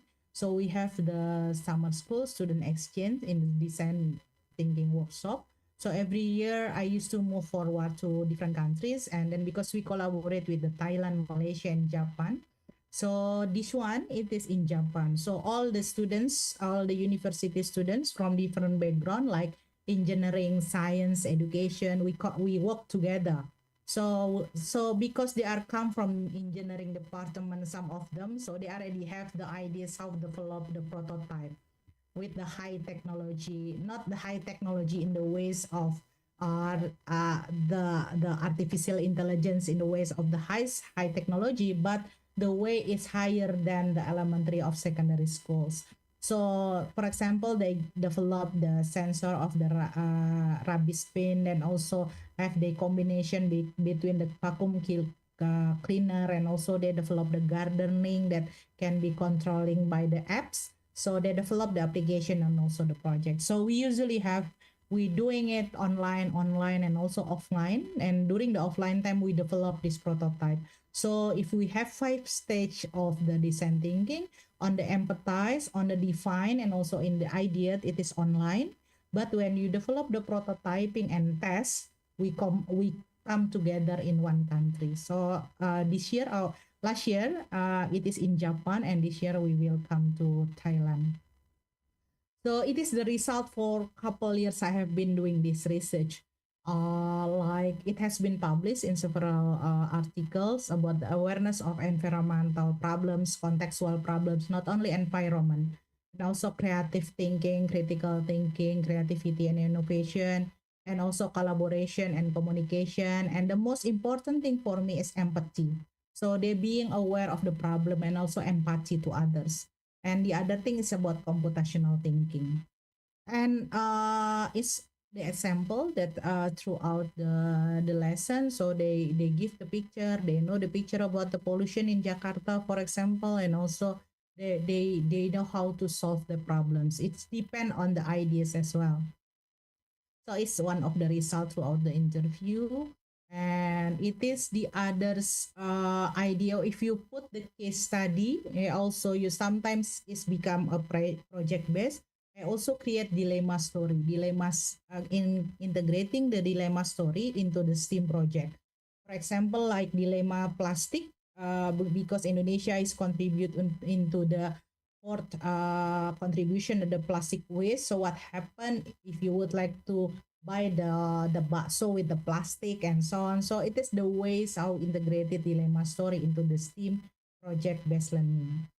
And it is the kits that I have been developed from mobile learning, renewable energy STEM kit, and the sensor kit to solve the problem, identification of the pollution, and so on, and also the model that throughout the research. And it is early childhood still develop how they understanding at least creating the small project related to the science, related to environment and also biodiversity. So it is the way we develop in the university. And it is the things I receive, not receive, actually we collaborate with UTM in Malaysia. So they teach our students from UTM, UNJ and UIN. And once the lecture teach our students, they come to the elementary schools to teach about the renewable energy. So if you see there is a solar panel and then it is the example of the fan, but the project for the elementary school actually not the fan, but they develop the car, the small car with the renewable energy, and then we have to speed up the competition who car who with design, and also they can in the field of the school. So it is our program. And the other things that I develop, even though it's not really complex, but it is the things that I have been developed with the special needs students, especially the blind students. So we would like to help them to understanding the STEM project, and also they are really happy because the students usually they are come from the inclusive students, like they learn science, they learn mathematics with all the normal students, but they still face the challenge how to create it. So it has been a course in my department, like chemistry for special needs students, and also every year we have this science days to help the blind students to learn science. And it is the result from my course in the study program. So they create different product to solve the environment and also social and the cultural problem as well. And the other ways they also develop the application. So even they can create the big data of carbon footprint, the climate change, energy, and also the environment. So that's the ideas. And the other things about the cultural sustainability, because my background is chemistry, so ethnochemistry, how to relate the wayang and also the batik with the chemistry concept. And also in Betawi we have laksa and the other thing, and also we have roti buaya. So the things that I have been developed is augmented reality and also virtual reality. So if you see, it's still developed, but if you click my website on ethnochemistry or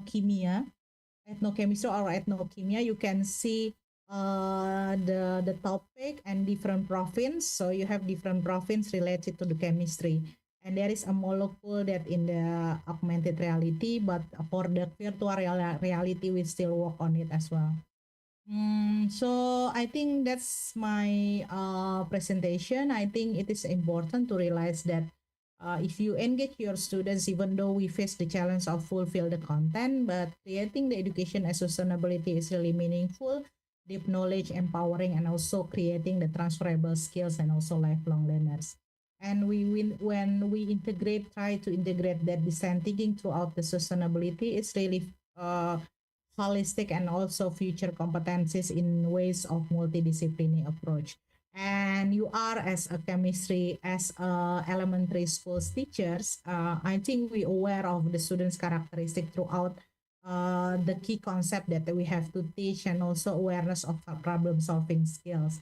And we still face the challenge of the students and teacher educator paradigms, because we think that learning means you have to listen and the teacher have to keep teaching. And then, but I think it is the ways how we develop the research and teaching innovation. So I think we not only would like to develop the conceptual understanding, but also provide the concrete solution of the problems related to the sustainability. So it's all my publication. If you would like to have read a lot, all the STEAM and also design thinking, and also the several on the proper proceeding, and it is the book. So for the UNESCO, I create the dilemma teaching pedagogy in related to the project-based learning. So all the 10 subjects, so not only science and mathematics, but also religions, social studies, economics, and also art. And it is with Bu Neni as well, one of the chapter regarding the sustainability and STEAM. Okay, it is the other books regarding the artificial intelligence, how it is related to the education 4.0. And thank you very much. It's Bu Neni and myself, supervision Peter. So see you in October with him as well. Thank you so much. Selamat siang. Wassalamualaikum warahmatullahi wabarakatuh. Waalaikumsalam warahmatullahi wabarakatuh. Please give big round of applause everyone as a virtual for Prof. Yuli, because I think we have a lot of insight from Prof. Yuli, and also we have some example from Prof. Yuli, best practice I think. So I hope all of you can ask if you want to ask, and then we have some question Prof. Yuli actually in Zoom and also in the YouTube. But the first one, I think we will read the question from the Zoom. Or maybe Abid, do you want to ask directly? Is there Abid? Okay, maybe he's still busy. I will try to read the question. How to evaluate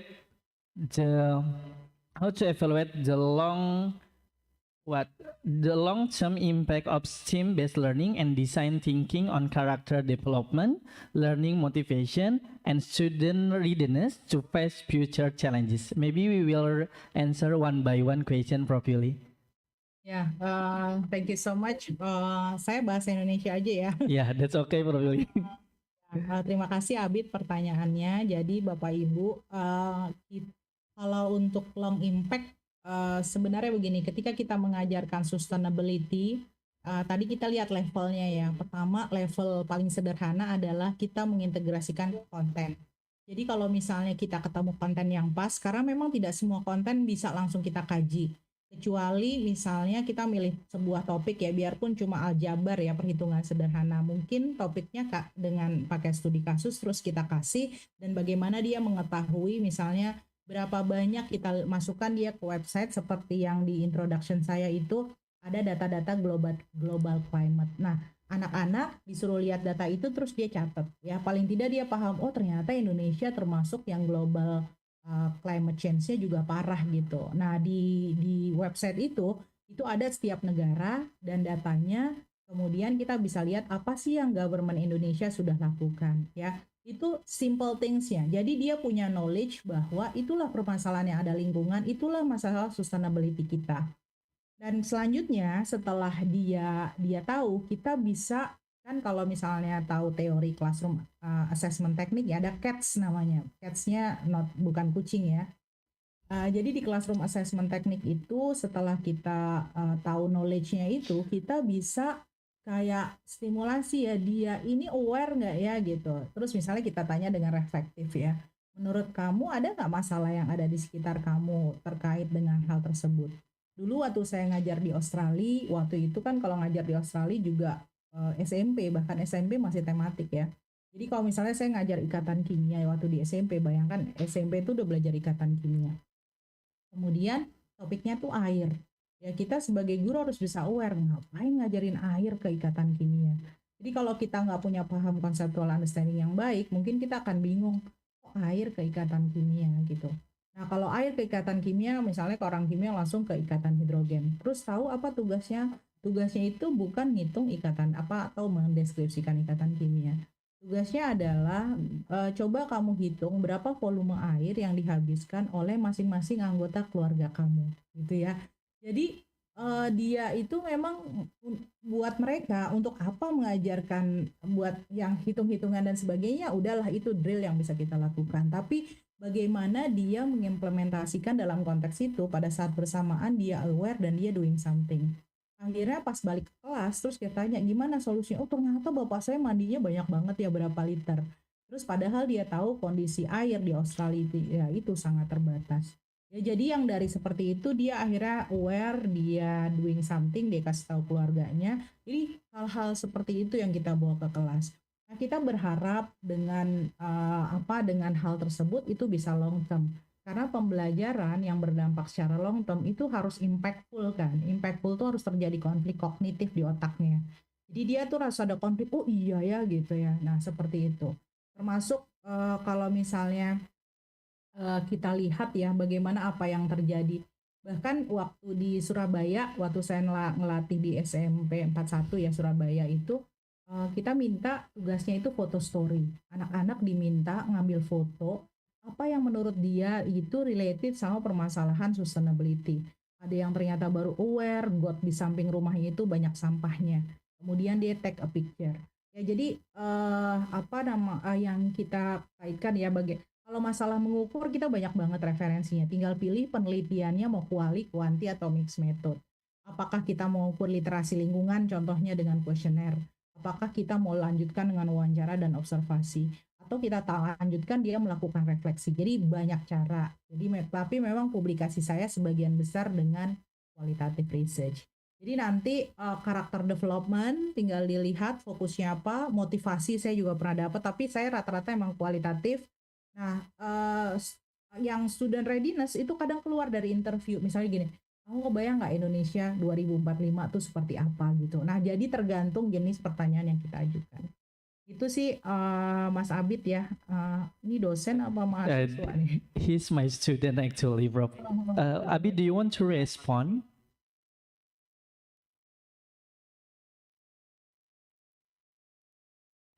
Mas Adit, ada yang mau ditanyakan lagi?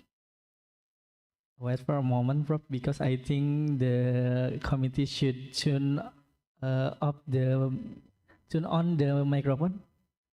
Can you help me, committee for? Nah, Abid, do you want to give the response? Mungkin cukup Ibu dari pertanyaan saya, soalnya sudah sangat jelas dan. Oke, thank you Mas Abid. Terima kasih. Yeah. Okay, thank you for the question, Mas Abid. For the door prize, you can contact Mem PP directly, ya. Okay, I think from Prof. explanation, the empathy is one of the important thing. It's one of the important thing in this STEAM project, because when the student have the good empathy, it will be impactful for another activity, for another learning activity, and something like that. And then the second one, we have Dinda. Dinda, are you there? Do you want to ask directly, Dinda? Dinda is she is also my student, probably. Hello, Dinda. Okay, I think Dinda is still out of nowhere. Yeah, I will read the question again from Dinda. Very interesting. Before, I only knew STEAM PGBL and didn't expect that design thinking could be integrated with STEAM PGBL. But the problem, I wonder about student cognitive development in elementary school. How should design thinking be applied in elementary school? Can teacher provide exercise, guidance, or maybe there are other ideas? Because I think maybe probably in elementary school, some of teacher really confused that elementary school student can develop the idea, because maybe they still thinking that student is just a kid. But I think we as with teacher, we don't worry about the student, right? Because I think student will have a lot of idea, but maybe some of the teacher always worry, always confused. Is that possible in elementary school? Maybe it's the question like that. Probably you can answer the question. Terima kasih ya pertanyaannya. Jadi ini bisa dilakukan. Memang kebanyakan penelitiannya pada level perguruan tinggi seperti Prof. Chang ataupun saya pada level SMA ya. Ada juga pada level SMP. Jadi misalnya contohnya ini nih 5 tahap design thinking. Bapak Ibu dan mahasiswa bisa menerapkan ini ke anak-anak SD. Tadi contohnya misalnya kasih aja anak SD diminta datang ke kantin, terus dia diminta interview ibu-ibu kantin, tapi izin dulu ya sama ibu kantinnya. Ibu kantin, bapak kantin, atau siswa-siswa yang ada di sekolah tersebut. Kalau ke kantin masalahnya apa? Karena saya udah pernah uji coba ini, terus pada bilang misalnya itu sampahnya bingung buangnya, ada sampah, masalahnya apa lagi? Oh ini soalnya crowded, bingung gimana ya taruh makanannya, kadang kita harus pesen dulu atau apa gitu. Nah jadi ada anak-anak yang dia fokusnya ke solusi supaya kita nggak antri gitu, atau karena mejanya kecil dia bikin desain meja yang bisa dilipet gitu. Nah itu solusi ketika prototyping, dia mengangkat masalah tadi ya, misalnya kapasitas meja yang kecil. Tapi ada juga anak yang mengangkat masalah, oh di kantin ini ada sampah makanan, nah gitu ya. Terus kemudian dia mengolah sampah makanan itu menjadi kompos. Nah, jadi setiap kalau kita mau kreatif, kita bisa saja misalnya oke, dari semua hasil empathize, wawancara kita care sama permasalahan orang-orang ini, kita harus define masalah. Misalnya kita udah bagi grup 5 grup ya, 5 grup di kelas, kemudian kita harus define solusi masalah apa yang mau diambil, solusinya apa. Kita bedakan masing-masing, terserah ngambil masalah apa. Fungsi kita adalah seperti penelitian kualitatif. Setelah dia menggrouping masalah apa yang mau dia diambil, kita supaya dia fokus. Saya tadi misalnya wawancara Bu Vivi misalnya gitu ya. Bu Vivi menyatakan ini. Jadi profil orang yang mau kita selesaikan masalahnya adalah masalah Bu Vivi yang merasa oh sampahnya kotor sekali. Ya itu define. Terus idenya, solusinya apa? Oh saya mau bikin pengolahan sampah dari kantin. Setelah itu kita prototyping. Nah prototyping ini kan setelah anak-anak gambar gitu, kita mau bikin mungkin pakai kaleng, pakai botol aqua, pakai apa. Ternyata terus dia cari-cari tahu gimana cara bikin kompos, kemudian kita terapkan gitu, kemudian mungkin misalnya dalam berapa waktu bisa dites gitu ya, terus jadi cairan kompos yang kemudian kita bisa gunakan, bisa cairan ya tergantung ya, terus bisa pada tahap itu terus kita gunakan sebagai pupuk gitu.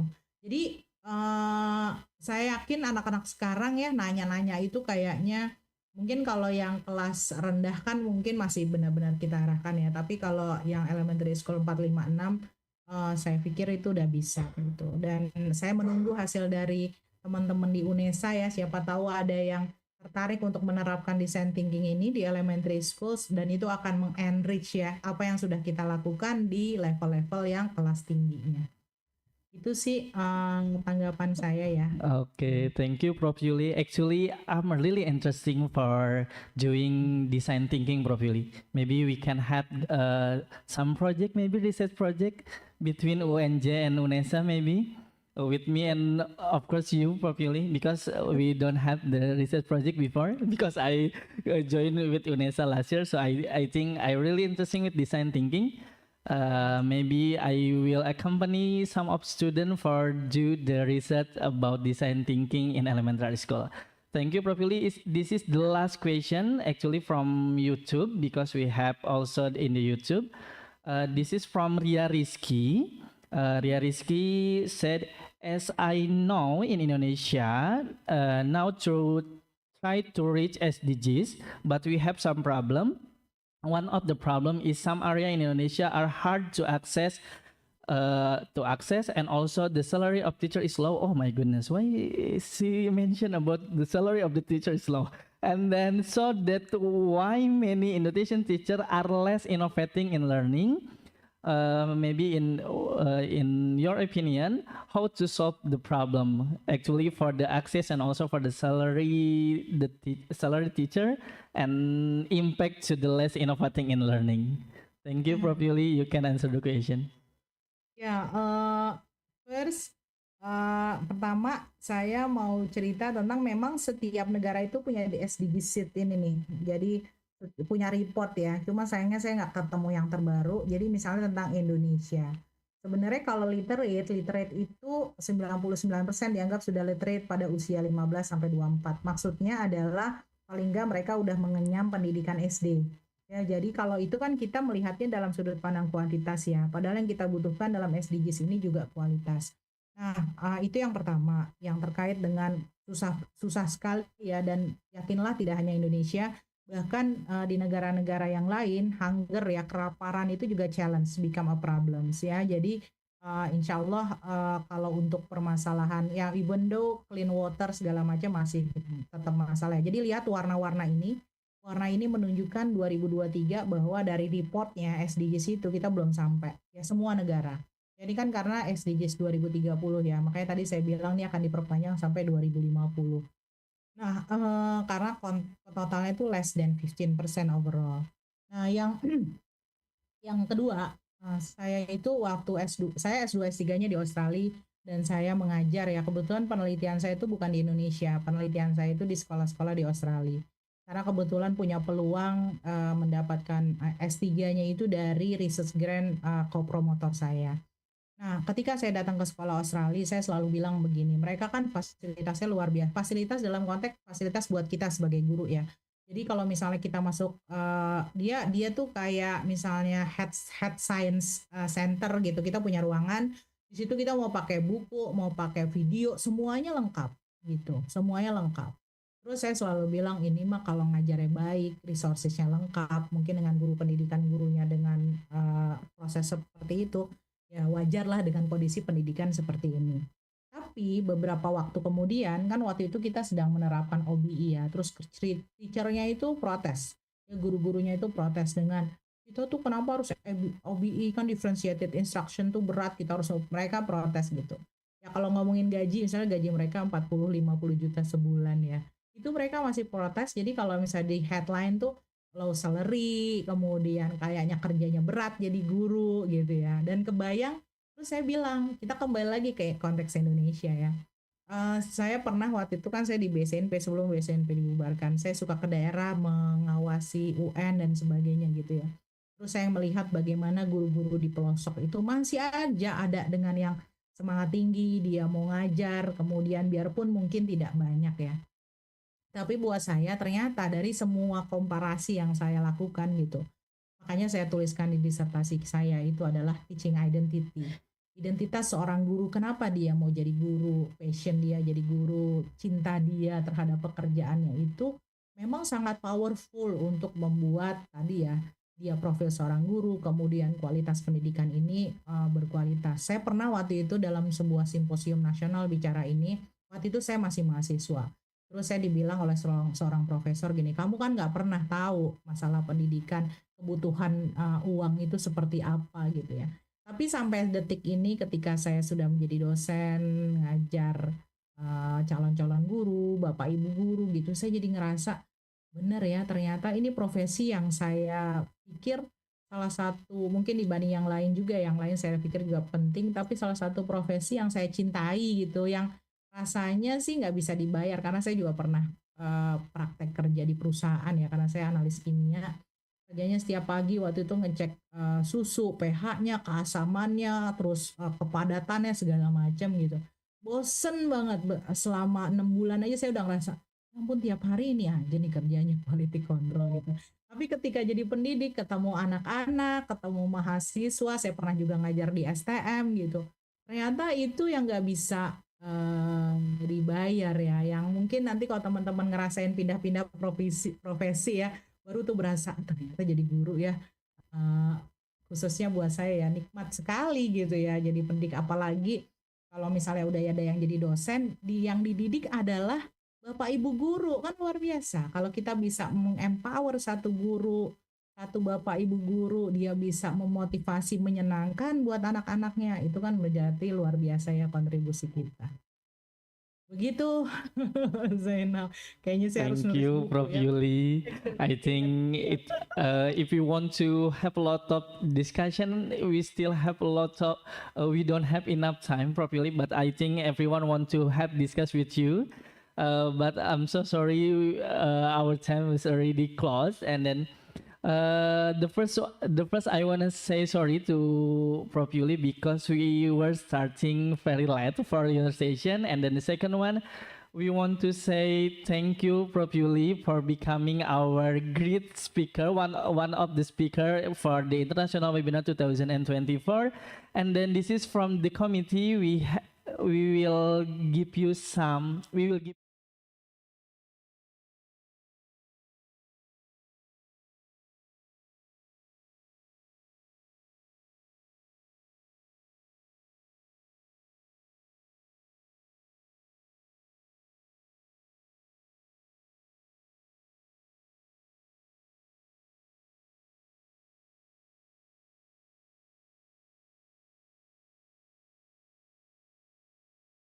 Person maybe on October probably because we will have another international webinar, everyone, so don't miss it on October, everyone. Thank you, Prof. Yuli, and then I will give it back to the Master of Ceremony. Thank you, everyone. See you when I see you. Terima kasih Pak Zainal, terima kasih.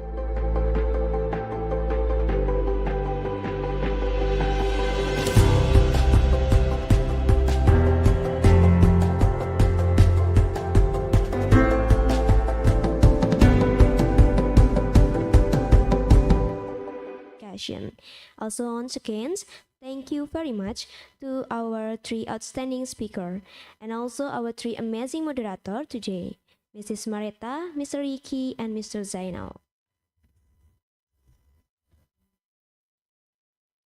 Honorable distinguished speaker, participants, ladies and gentlemen, apparently this is the end of this international webinar.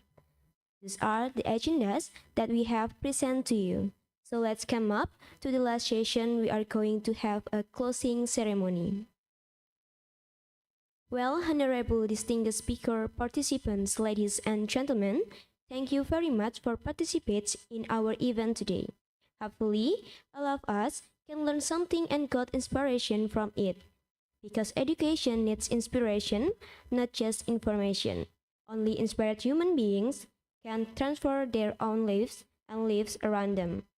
Now, please be ready to turn on the camera because we will take the picture as a documentation and memorize for these amazing and insightful events.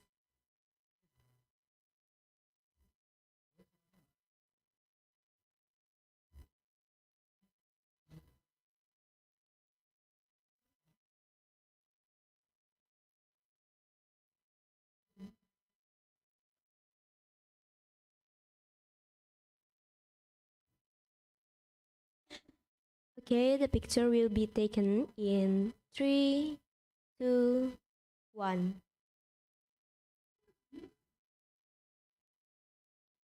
Okay, the next slide. Please be ready. I will count down again. 3, 2, 1. Okay, John, thank you. Thank you very much. Now we would like to remind you to once again, please fill out the evaluation form. That way you can get your e-certificate, and if there are any problems, you can contact us through the number list on the chat feature. Also, if you're looking for another event of us, you can check our official Instagram account at pgsd.unesa and our YouTube channel PGSD Unesa. On behalf of the committees, once again, I would like to thank all of the speakers, guests, and all of the participants. We hope we will see you again on the next occasion with PGSD Unesa. Enjoy your rest of the day. Thank you. Wassalamualaikum warahmatullahi wabarakatuh.